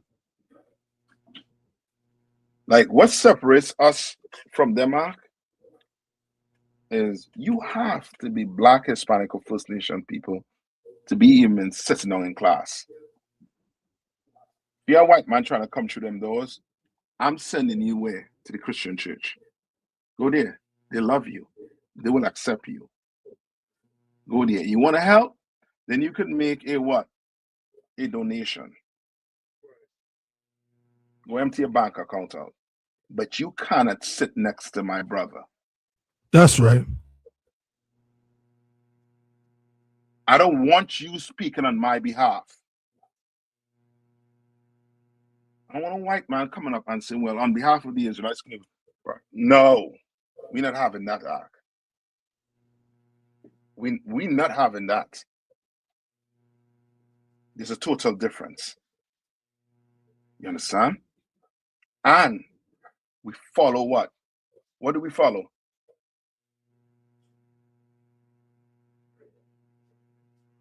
What do we follow? Salakia, sir, the Bible. We follow the Bible. Okay. So guess what? We don't eat pork because according to the Bible, you cannot eat pork, crab, shrimp, and what? Lobster. Now, in these other black organizations, I ain't too sure they're following that. According to our Bible, a man can have how many wives?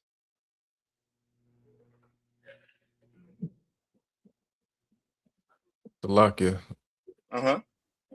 as many as will not deter him from doing the work of the Most High. So in other words, as many as he wants. If he wants 3 pairs of shoes, he could have it. If he wants 3 women, he could what? He can have it. Salakia, sir. Come on. Just let you know, we got another question in the room, so just let you know. Mm-hmm. Right? We could. Like there's so many things that differ us, and so many things you all said also too. We are just different from these or other organizations now. We don't accept white people. That's one of them. We don't accept any other nation. We do not. You understand? As far as we know, they all been what? Profiting off of our captivity, off of our oppression. We don't want them around us. You understand? And soon they will not be in our community. That's right. They will not. Because more and more brothers come in. Guess what? The less and less we're going to start what? Buying Chinese food. You understand? We're going to start looking for sisters to do their nails. Right? Right, Kowal? You know what I mean? Sisters want a nail done? That's right. Call a sister to get that nail done. Drive, what, 20 miles to the nearest, you know what I mean, black store to get your nails done, if you need it done so bad. You understand? Like, we are going to go there because segregation works. You understand? You segregate, now your money is what? Within your community. I'm going to read, if I get a chance to read some of it, I'm going to read some of it for you all. Somebody else going to say something? No, I think Taba one. No, she declined, sir. She had a question before you brought up multiple wives, sir. Oh, come on. Nah, she gone now once you said that, sir. Oh man. See what I'm saying? We gonna have to just, you know what I mean? There gotta be a change.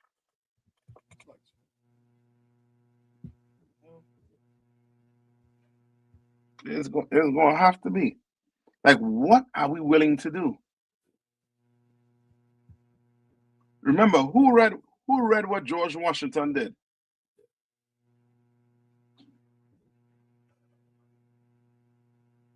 Who read it? I think Bankel, you read it, right? Bankel there? Come, sir. Bankel, find that one more time. Tell me what Georgie had to do. I don't know what concern. It says George Washington and his men gave up their personal comforts. Hold on. You can't give up your comfort as a woman or as a man. George Washington did it. We can't give up comfort. We have to be comfortable in this oppression. You see the mindset we in? We comfortable in this oppression. George Washington was not. Read. George Washington and his men gave up their personal comforts, financial livelihoods, health, and absolute power to secure American independence. Brother, what are you willing to give up? Sister, what you willing to give up?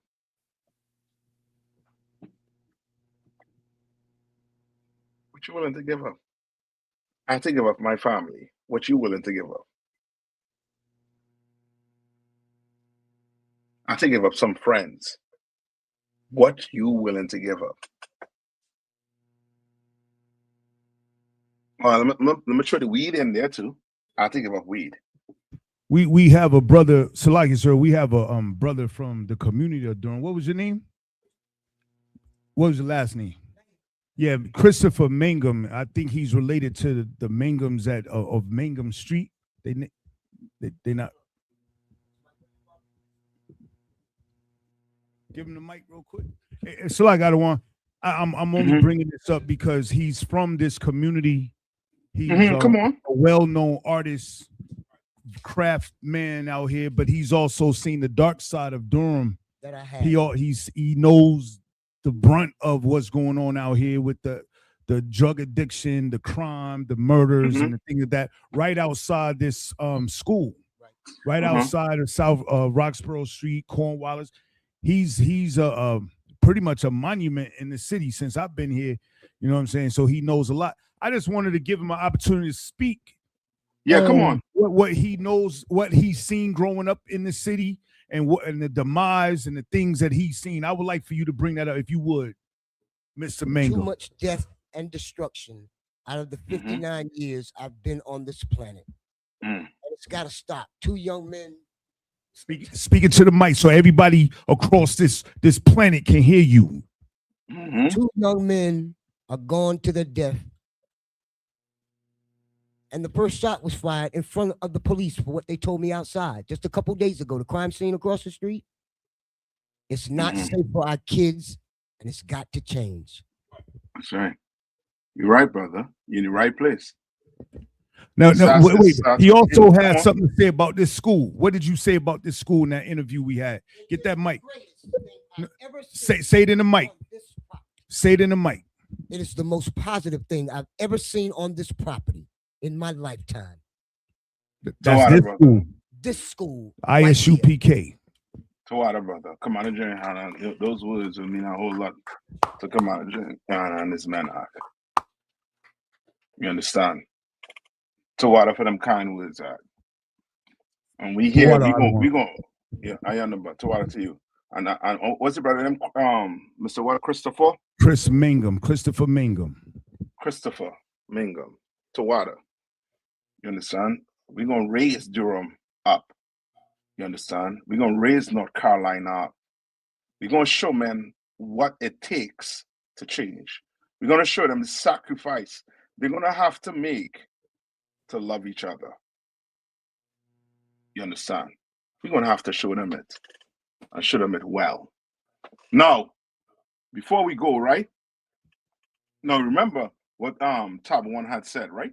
Tab 1 had made mention of what? Segregation. Right? Let me see if I could put this up on the screen.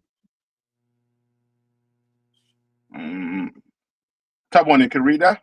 Hold on. Come on, sir. All right. So now, let me just show you a little bit. This here is a little bit, some pictures on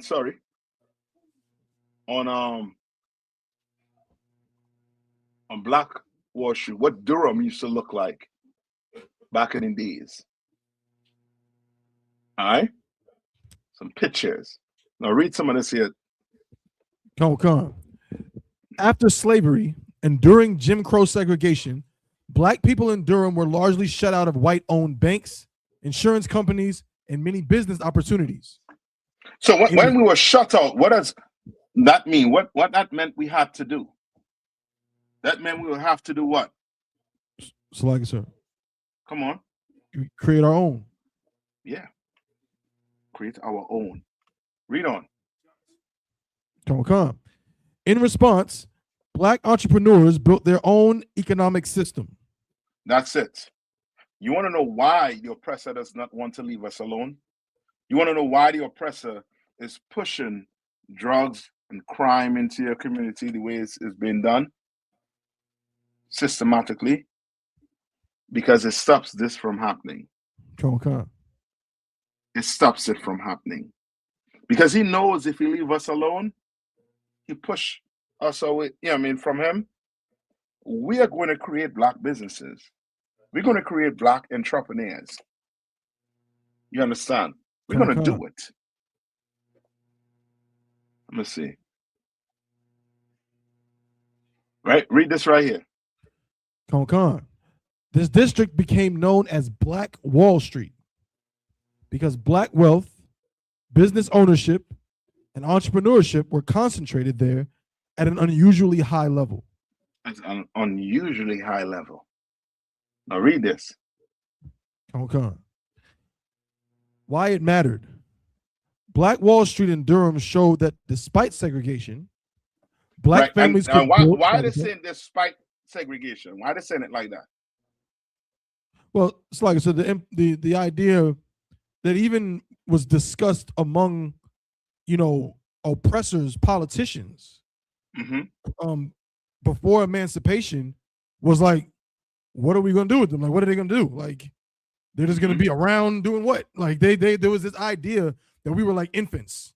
Yes. That without them being our masters, we would just fall into nothingness. Decay.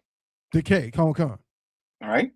Come. But it's saying despite segregation to make it look like segregation was what?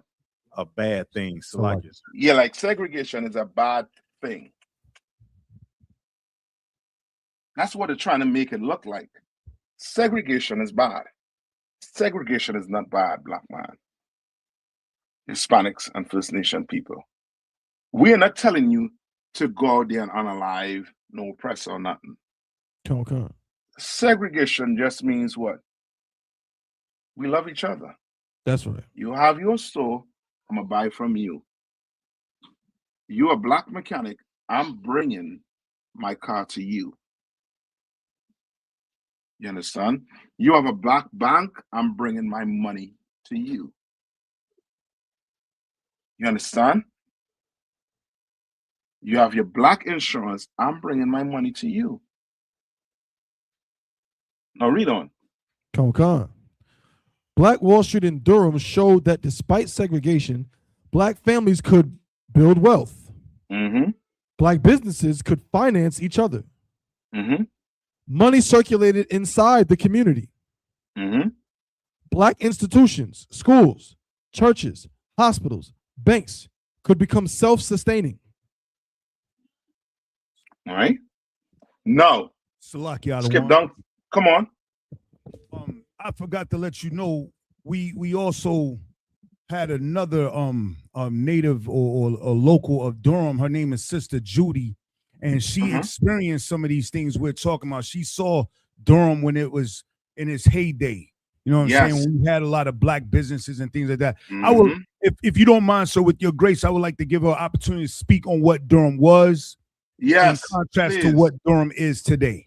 Yes. And what she thinks is the cause. What were some of the vices and negative things she saw flood this community? Sister Judy's about to speak. Go ahead. Go ahead, sis. Well, I'm 56, so I've seen a lot of development in this area. We didn't have concrete, no streets, no street lights, nothing. We used to get our fruit and everything. It's very fruitful around here. Right. My dad had a farm. And so, but they wasn't able to take our land down here. It was this that they started from Hayti until here. Cornwallis is still the only project you notice they're not trying to knock down.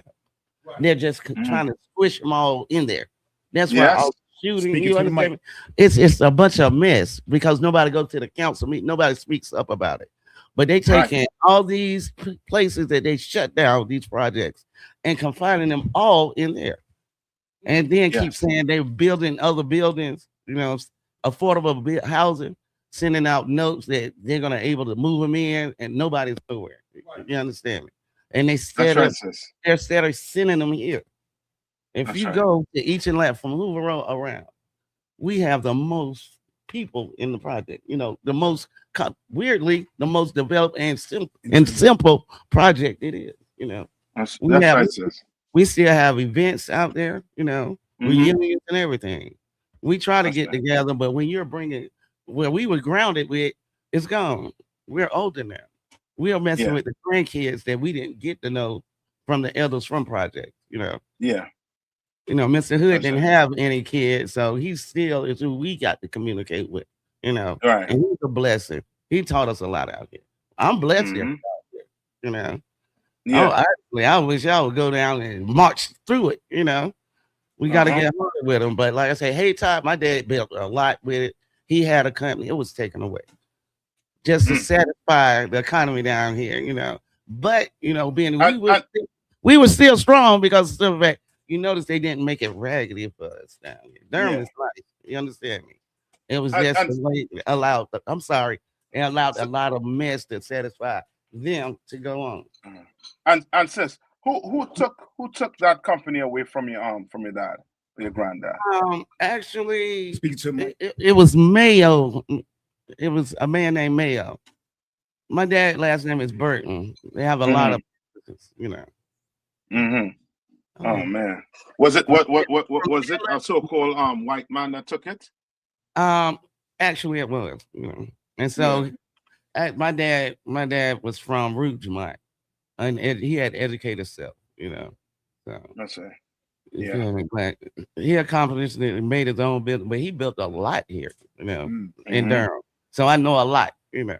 I knew about the highways that was coming in before my dad passed. Oh, yeah. Right. Dad did a lot for this community, period. And to Wada for bringing that out too. So now, you know what I mean, get us a hand. You know what I mean, for being brave and you know what I mean, bringing that out for sure. You understand? Like we need, you know what I mean, brothers and sisters to come in and hear this. Like we not like a Christian church, we're just gonna tell people to sing and dance. We're not that. We're gonna tell people the problem, who is the problem, and give them the solution to the problem. You understand? So now let's read a little bit more of this. What happened to it? And you'll see how it tied back into some of the things the sister was saying. Come on. What happened to it? Unlike the more famous Black Wall Street in Tulsa, Greenwood, Durham was not destroyed by a massacre. Instead, it declined over time because of economic and government changes, especially one, urban renewal. You hear what it's saying? It's the white man is the devil the Bible speaks of. That's right. He is wording it as if he didn't strong arm people. He didn't put people in situations where they had to do what? Where they had to sell. Like, could Black people resist that highway coming through their business? Could we resist that highway coming through our business? Could we have resisted urban renewal? No. We could have resisted, but it would have been a lot of dead of us. Oh, a lot of us would have been thrown in where? In prison. Read on. Salaki, sir. Come on. And when you talk about urban renewal, it often comes time, you know, our leaders sell us out when they come to that. They push to us like it's a remedy for whatever issues that we have in our community, and they sell us out to the politicians, to the, you know, because they don't understand the game that's being played on our people. So like, yes, because now you're gonna have brothers and sisters who would say right now they're raising their property tax right almost every year, and by the time they get to a certain age, they don't have a home to pass down to their young ones. Right. The oppressor is going to take that property from them. You understand? Like, they know what they've been doing to our youths, but I can't make excuses in a way where we can't, because of poverty, now turn on each other. We can't do that. We can't do it. Now read on. Come on. Urban renewal. government redevelopment projects and highway construction, especially NC Highway 147, cut through the nearby Haiti black community. So they cut through and they leave a building standing for you to remember. So now all you do now, you go take tours on certain places or certain buildings. And black people ain't being taught that the oppressor did this on purpose to destroy your building, to destroy Black Wall Street. Read on. Con. This displaced thousands of black residents and destroyed many homes and businesses. Number 2. What are you saying? Integration. Desegregation. Read on. This is complex. It's complex. It's not freaking complex. Con. It ain't complex. Integration destroyed the black community. That's right. It destroyed the black community. And then put us in projects and ghettos to live amongst each other. And then did what? Take away all your black businesses from you. So now what you did was you take away the means of feeding each other, and now you put a product in there that they're going to have to what? Fight and unalive each other for to survive. You understand? That's like no different than if you have a cage, right? And these are, come on, remember how we break this down. You know what I mean? To us, you have 2 dogs in a cage on either side, and there's a gate in front, those 2 dogs. You don't feed them for 7 days. On that 8th day, you put a bowl with food in it. And then you open those 2 gates at the same time. What's going to happen? What will those dogs do? Salakia, sir. Them are gonna kill each other over a plate of food. Yes. You think they're gonna both just go to the bowl and eat simultaneously? No. One of them have to die to eat. And the oppressor has created a condition where one of us is going to have to die for the other to eat. But we can fight against it. That's right. There's a way to fight against it. And brothers in the Israelite School and Universal Practical Knowledge, we learn how to fight against it. You understand? We learn that I might have to go hungry so that my brother could eat. I might. What you think he was doing in Hebrew Academy? You were learning to suffer for your brother. You're being taught that. America teaches you to be selfish. What I want this, I want that. And you don't care who is in the way. You're going to get them out of the way, even if it means doing what? Unaliving them or hurting them to get it. Not in here. You ain't learn that in here under Commander YAHANNA, under Christ. You ain't learn that in here under Christ, under Commander YAHANNA. You understand? You ain't learn that in here. You learn to suffer for your brothers and sisters. Read. Con. This is complex. Civil rights victories opened white-owned businesses and institutions to black customers and professionals. You understand? What they're not saying is our money, they integrated our money, but not us. That's why they were able to come and buy up our black businesses and then push us in these ghettos. They created jobs for these so-called Irish. They created jobs for these white men that were selling boot liquor. Remember, boot liquor was illegal? You understand? Okay. They created jobs for these men, for these nations. A Chinese man could come to America, not know a lick of English, and get a business loan. That's right. You can't. And that Chinese business is going to be where? In your ghetto, selling you fried rice and chicken wings. When your woman could do what? Could make better food than them Chinese are. Way better. Cook way better. Right? Tab one. Read this right here now. Come on, sir. In one sentence, Durham's Black Wall Street rose because Black people built powerful financial institutions during segregation. During what? During what? Segregation. Segregation works. It works. The problem is with Black people. We want to love the oppressor and at the same time be accepted by him, and at the same time want justice from him when it's not coming, and it will never come. Okay. We're gonna have to segregate. If I had time, I would have gone over maybe next class, that entire class, I might take and go over the American Constitution. I'll break it down for you so you can see what George Washington and his men had to do to separate from the British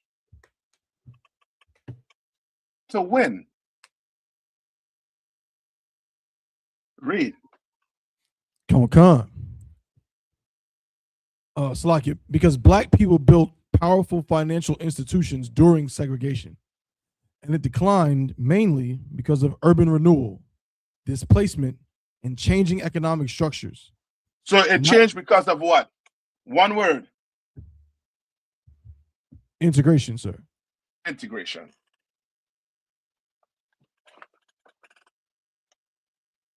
You understand?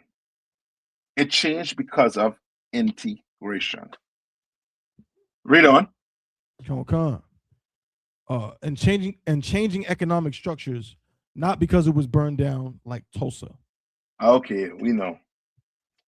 That's the same thing they try to do right now. Right now in Tennessee, what they're doing to Black people. What are they doing in Tennessee? You all heard on the news what they're doing to Tennessee? So Black people in Tennessee. Come on. That what they do the redlining and the gerrymandering for their districts. Yeah, but there's something that said they were doing. You're right, Zion. But it's something specific I'm speaking about.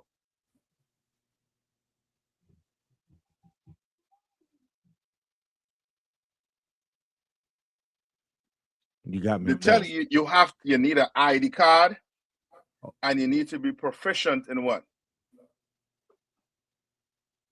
In English. What the hell is that? I thought we post racial racism. Come on. So like I said, there was some questions from the community. There was a sister named Dee Dee. She has a 14-year-old that is heavily influenced by her neighborhood, her community in Cornwallis. And she doesn't have any knowledge about, being an Israelite or anything like that. She just wants to know what can she do. She wants to save her son's life.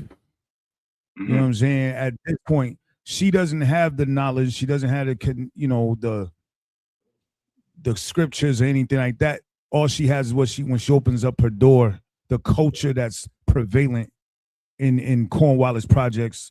We can also say McDougal, Rochelle, Manor, so forth and so on. And Trinity Christian Church too. Absolutely, sir. And so without the doctrine of the I.S.U.P.K, without knowing what we know, which is taking time for us to change to come to this knowledge, she's hurt because she feels like her son is next because a lot of his friends are dead already. What can she do? What can she do, and what can other single mothers and even fathers who know that the way that their children are going is wrong, but also it's a hard fight because every day they go to school with these people. when they go outside of their door, you know, they see the people, they see the life. That's all they know.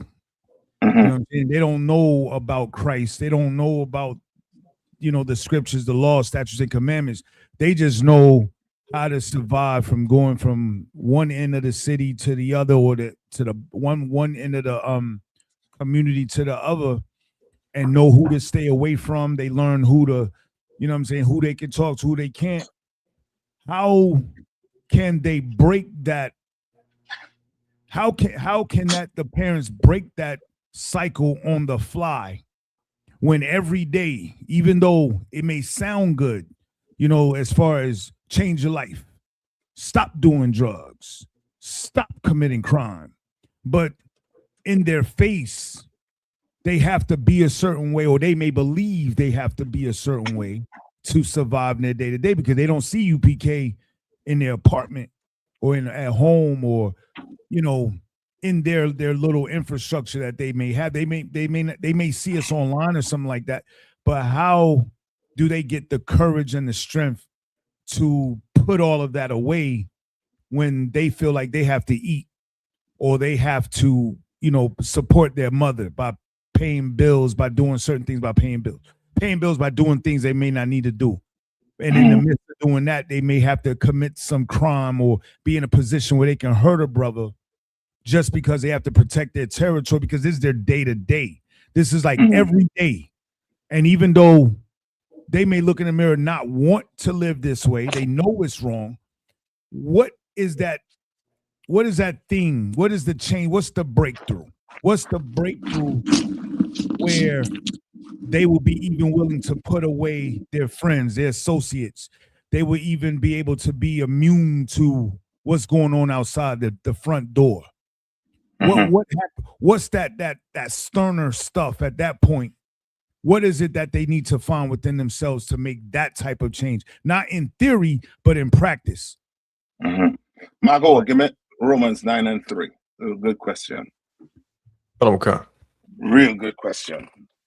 And Israel, Israel, get ready. You're ready for it. It ain't gonna be sweet. And the sad thing about it is, we're not magicians, right? We can't just wave a magic wand and take away your pain, take away your loved one mindset. We can't do that. Can't just wave a magic wand. You understand? But we could do this, right? And this Paul. Read what Paul is saying here. Okay. This is the book of Romans chapter 9 and verse 3. For I could wish that myself were accursed from Christ for my brethren. You understand? Meaning what? What Paul wanted. What Paul is saying. He wished what?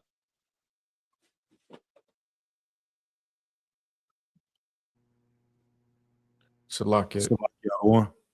Come on.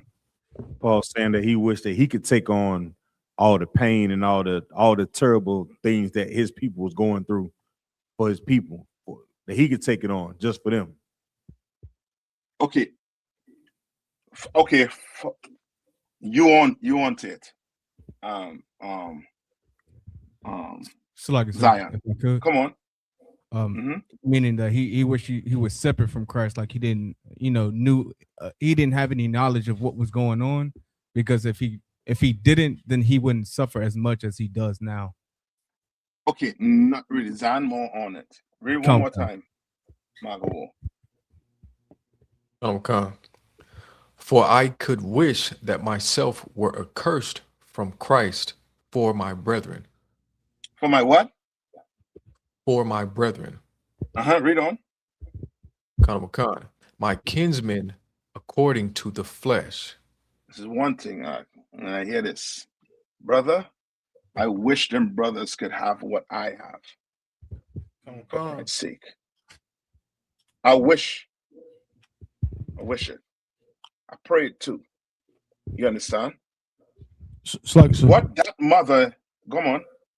Just make sure I understand the word. So when he said a curse from Christ, is that almost like saying, like, I wish we could trade places? Yes. I wish I was the one who didn't know Christ and I was out there if it meant that they could be in here. That's be with it. me. That's exactly, Okay. I believe that's exactly what Zion was saying on, you know what I mean? Like Come he on. wished that was the case. Come. But it ain't like that. Come. You just can't snap with finger and a light turn on in your head. No.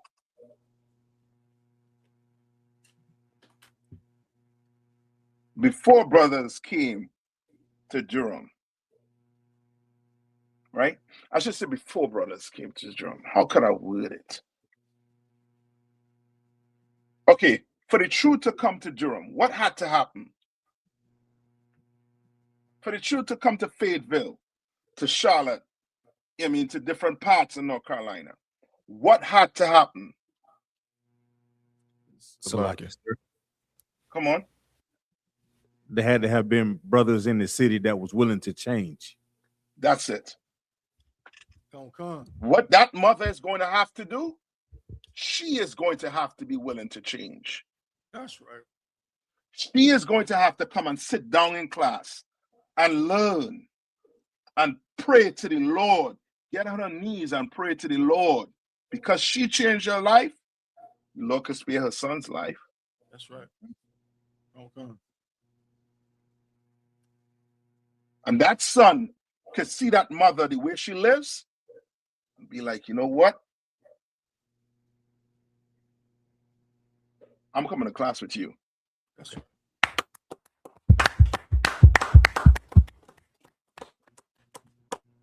Like, don't think we could just go and put this in you and you be like, you know what I mean, like a robot, like just program you. And you just know. We have to live this Bible. In here we live, Ak. That's right. And that mother coming in, that family member coming in, they're going to show their loved ones what living is all about, what life is all about. Let me ask you a question. If you have a son in here and he decides to go be, say, a homosexual, what would you do? Sorry, sir. Uh-huh. I would let him go learn what being a homosexual was like. Yeah. Because you learn that. You're going to have to come in here and you're going to have to warn your son. If you continue down that road, you are going to die. You're going to have to give him it just like that. You are going to die if you continue down this path. But you can live.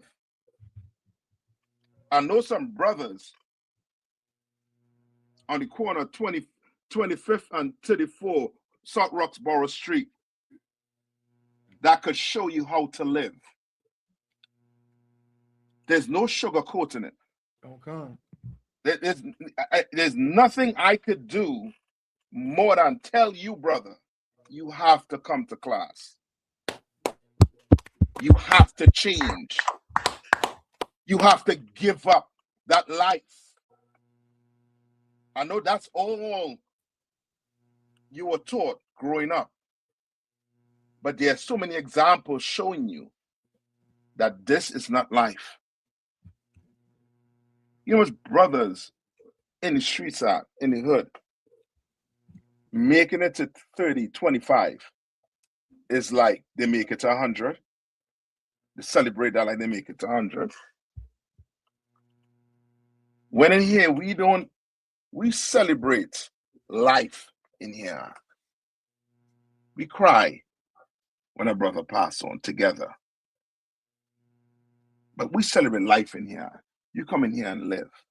You come in here and get wives, sons, daughters. You come in here and get a new father, new mother, new brother. But you're going to have to sacrifice something. Like you can't be a mother and want your son to sacrifice, but you not sacrificing. Or father, you want your son to come in here. Well, you come in here and show your son. And show him. You're going to have to do it. You're going to have to change. All right? Give me Acts 3:19. Adam Khan. This is the book of Acts, chapter 3 and verse 19. Repent ye therefore, and be converted. Meaning what? Change. Stop doing what you're doing. Tonight, stop doing it.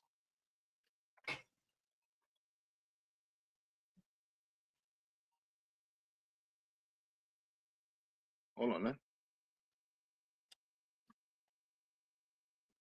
Hello?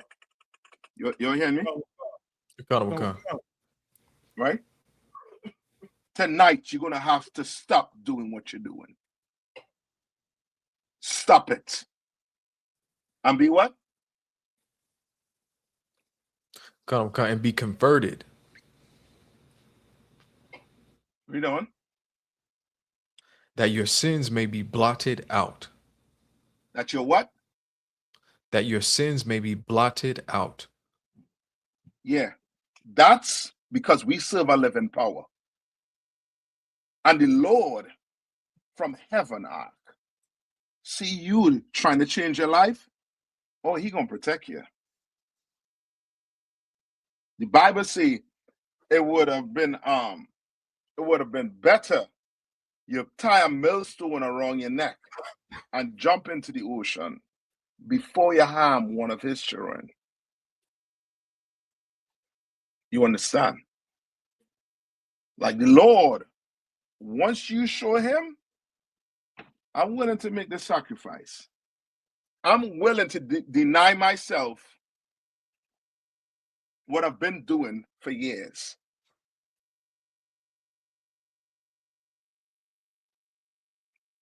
Oh, now you're talking.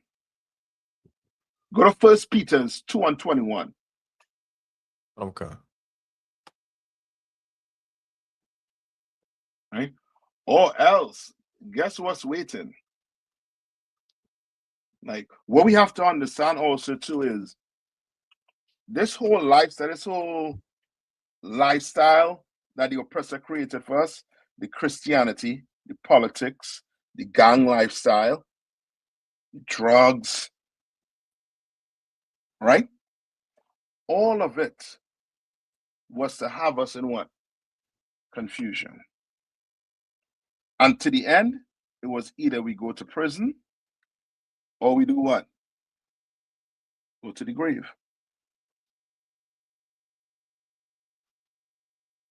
You understand? And then in between there is some strip club, getting high, whatever you want to do. Not what the Lord wants you to do. Slug, right? Read on. Come on. Oh, may I? Yeah, just what you was just reading and what you just taught about, you know, and I'm speaking to the population in Durham. You know, I've coached a lot of young brothers and seen brothers come up from 5 to 20 years old. You know what I'm saying? And I've also seen a conversion, and I think that's an important point that you made. That when we say convert, meaning change, you know, repent and change our life. You know, some people may look at that as yielding or submitting, right? But you know, spiritually, we know that we submitting to the will of our Father, to the Most High, right? But what they don't get is they've already converted and submitted. They don't see that though. Our people don't see that we submitting to the demons of drug addiction and you know, even you know, you'll hear some kids say, "I'm on demon time, Crip. I'm on demon time." That's not who they were when they was in the 3rd grade, when they was in the 5th grade, when they was in, you know what I'm saying? At some point, there was a conversion. You know, whether they take a lot of drugs and narcotics and things to alter their state, and they do a lot of horrible acts over and over and over to the point where they become numb to it, and now they've converted, so they become Satan's bitch, Salakia, but they become the white man's bee, Salakia, if I pardon my language. But my point is, you already are converting. You already are submitting to something, but it's of wickedness. So it's like this thing of submitting, like, oh, nah, you're weak because you're submitting to Christ. You submitting to the Most High. Oh, you believe in God. You submitting to that. But now understanding you're going to submit to something. That's it. If you breathing on this earth, you're going to submit to one thing or the other. Either that of the Lord or that of Satan's vices. In this point, the white man, Esau, he's going to make sure, just like you said, sir, about that cage and having the two dogs and then putting that food. They study this stuff. These Edomite beasts, these Illuminati beasts, get some of the best minds, thinking minds, Emory universities, and all they get all the brightest minds and learn how to keep us in bondage and F with us. You know what I'm saying? Using psychology and technology to turn us against one another, knowing that they give someone like what's the fat man from New York with the perm? The Al Sharpton. Al Sharpton. Giving people like him money to subdue it. They know the plan before they even set it in motion. They know what we're going to do. They knew to stop the civil rights movement, to stop us uprising before, the I.S.U.P.K was even coming up. They tried to pay us off. They tried to bribe us. They because everybody else did it. You know what I'm saying? Everybody else took the bag, but Commander Junior Hanna didn't take the bag. They was like, well, what is this? What kind of creature is this Commander Junior Hanna? He won't take the bag. But these other groups, they take the bag from the Nation of Islam, all these groups that was supposed to be for us. It on the outside, it looks like they for us. But one thing, as you said before, Captain Nayathaq, we provide righteous leadership. Commander Junior Hanna did not take the bag. You know what I'm saying? Any money that comes into that school, he gives it right back out to the people. You know what I'm saying? Right. This is the true example of what Christ had in store for us to raise up our people. You know what I mean? So I say all of that to say we are going to submit. One way or the other, we're going to submit. You know what I'm saying? We are going to submit the money for the love of money. We're going to scheme and scrape. We're going to do one of them sins that's in this Bible. That's why I was convinced, sir, because I didn't know the knowledge that's in this Bible like I do now. You know what I'm saying? I thought it was just a bunch of hymns and proverbs and, about some white man. But when I came to I.S.U.P.K under Commander Junior Hanna, under Captain Nayathaq, I'm learning that what I see out here, there's a sin for that. There's a scripture for that. Everything we see going on, there's a scripture, a sin, and a solution. There's an opposite thing that you can do. You know what I'm saying? Right. And that's where I asked these questions to Lagi. So I was trying to play so-called the advocate as you would. I'm asking questions that people have asked in the community. But sincerely, we I.S.U.P.K been here 2534 South Roxborough Street. We've been very brotherly to the people in the community. We've been very patient with the brothers and sisters in this community. Hey, brother, come on in, get a hot plate. They'll come in for 5 minutes, get that plate and go. But guess what? That's the generosity of Commander Junior Hanna and the sisters and the Akim in the school. You know what I'm saying? But at the same time, we've been so patient. But in our circles, we like, man, when the fuck they gonna get it? When they gonna get it? You know what I'm saying? Like we out here grinding ourselves to powder, doing this work, and you know what I'm saying? We looking at you like, are we not speaking the right language? Do you not see what the hell is going on out here? You know what I'm saying? You talking about what's going on across the street, brothers pulling triggers and shit, but they ain't coming into class. You complaining, you obviously see something wrong. You see something wrong. You talking about what the I.S.U.P.K gonna do. We've been doing it. Come to camp. You'll see we've been protesting for you. You know what I'm saying? We've been, Officer Zion has constantly been trying to reach out to these people. I see him at camp. I see Officer Lahab. I see Captain Nayathaq speaking, and people walk around and insulting us as if we just doing this just just to insult people's Saturdays, and we're not doing that. We out here actually protesting before it happened. Somebody else gonna get shot tomorrow in Durham.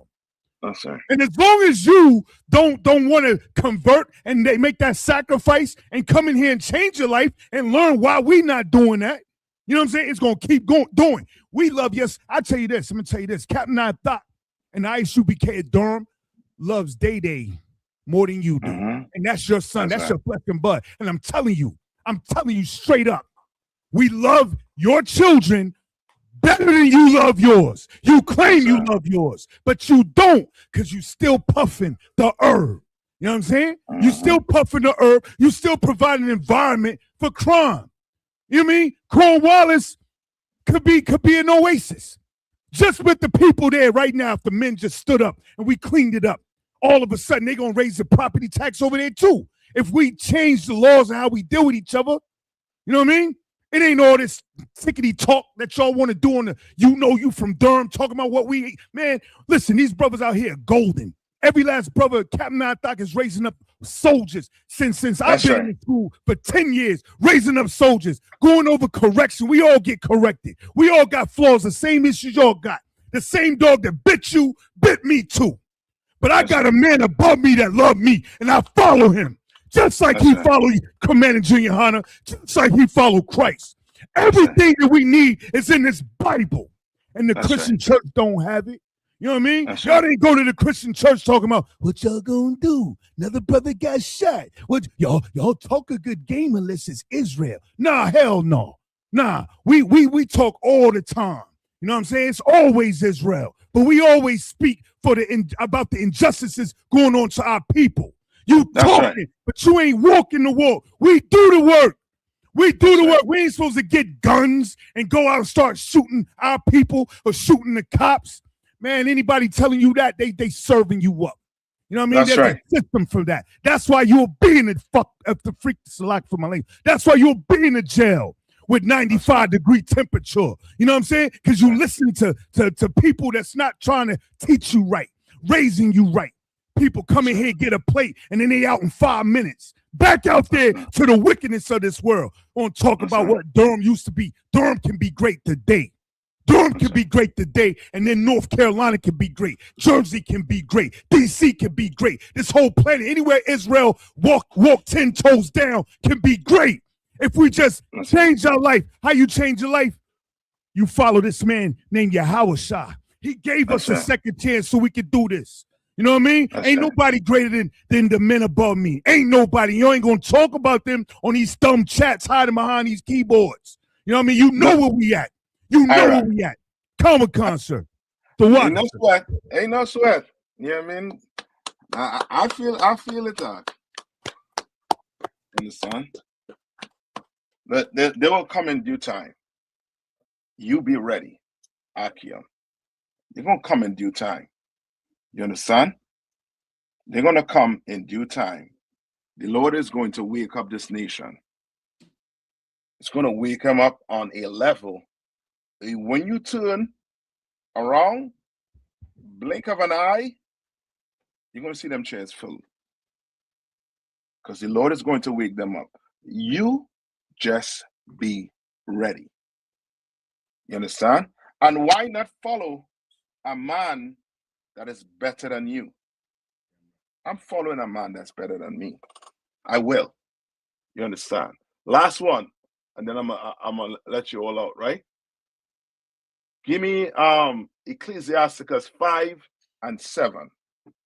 And then that we'll come back next week again with more.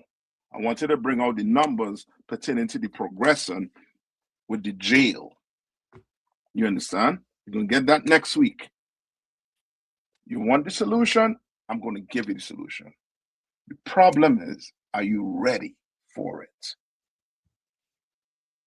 What are you willing to do? We were willing to give up everything. I'm willing to walk away from my family right now if they decide to go serve another God. What are you willing to do? Read. Khan, this is the book of Ecclesiasticus, chapter 5 and verse 7.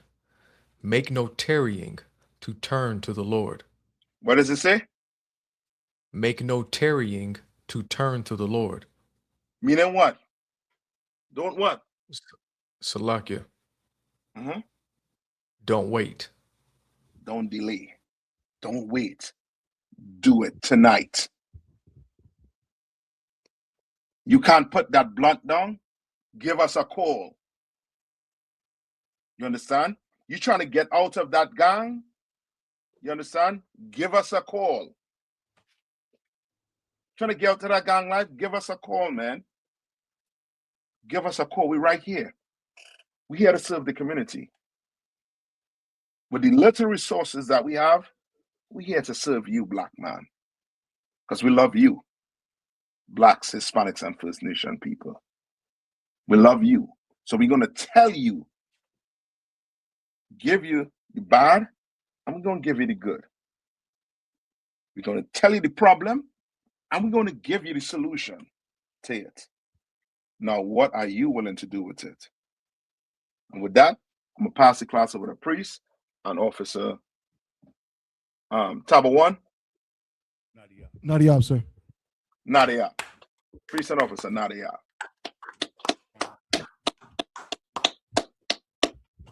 We'll be back at it again next week. All right. So you brothers and sisters online, you come on and bring your question. Bring your question. Don't stay behind your keyboard and just be typing wherever. Bring your question in class. We're not the Christian church. We'll answer your questions. If I can't answer your question, I'll tell you, hold on. I'll be back with an answer for you next week. You understand? We're here for you. All right? Salakia, Nadia, you got it. Security announcements. We're the I.S.U.P.K. started out of 1 West 125th Street, Harlem, New York, under Commanding General YAHANNA. New rules for brothers and sisters. When a new brother or sister comes into the school, they are off limits for 6 months. They are to be saluted only. They are here to shed themselves of the world. After 6 months, if a brother or sister has an interest in a particular person, he or she must get permission from the head to speak to a brother or sister. There's another 6 months in which the brother or sister will court each other. After this 6 months period, the brother or sister will get permission from the head to marry. Tithes, which is a commandment. You can find this in the book of Numbers, chapter 18, verse 21, and in the book of Malachi, chapter 3, verses 8 through 10. Means tenth in the Hebrew, and is pronounced ma'ashara. 10% of every penny of any increase the Lord gives you, you give to the treasury department or teacher. Priest fund, free will offering for priests, not mandatory, whatsoever amount you would like to give. Upcoming holy convocation will be the memorial and blowing of the trumpets, which will be held on September 11th on a Friday. Get with your nearest I.S.U.P.K. location. Remind Akim and Akwathium to check on social media such as I.S.U.P.K.com, Facebook, Twitter, YouTube, and so on for I.S.U.P.K. events and materials. If a brother wants to become a trooper in a school, then he is to start wearing all black, which includes black boots, shirts, pants, headband, and or scarf. And with that, Amadium, Sister Yashab, we're going to give one courteous salute to the teacher, men of Israel, Amadim Shabbat, Amadium, Barak, Yahweh Shem Yahweh Shabrakatah. Yahweh Shem Yahweh Shabrakatah. Sisters, Amadium, Yad Matah, saw and face the sisters. We're going to render one courtesy salute to the sisters, men of Israel, Amadim Shabbat, Amadium, Barak, Yahweh Shemal Shem Yahweh Shai. Yad Matah. Class dismissed.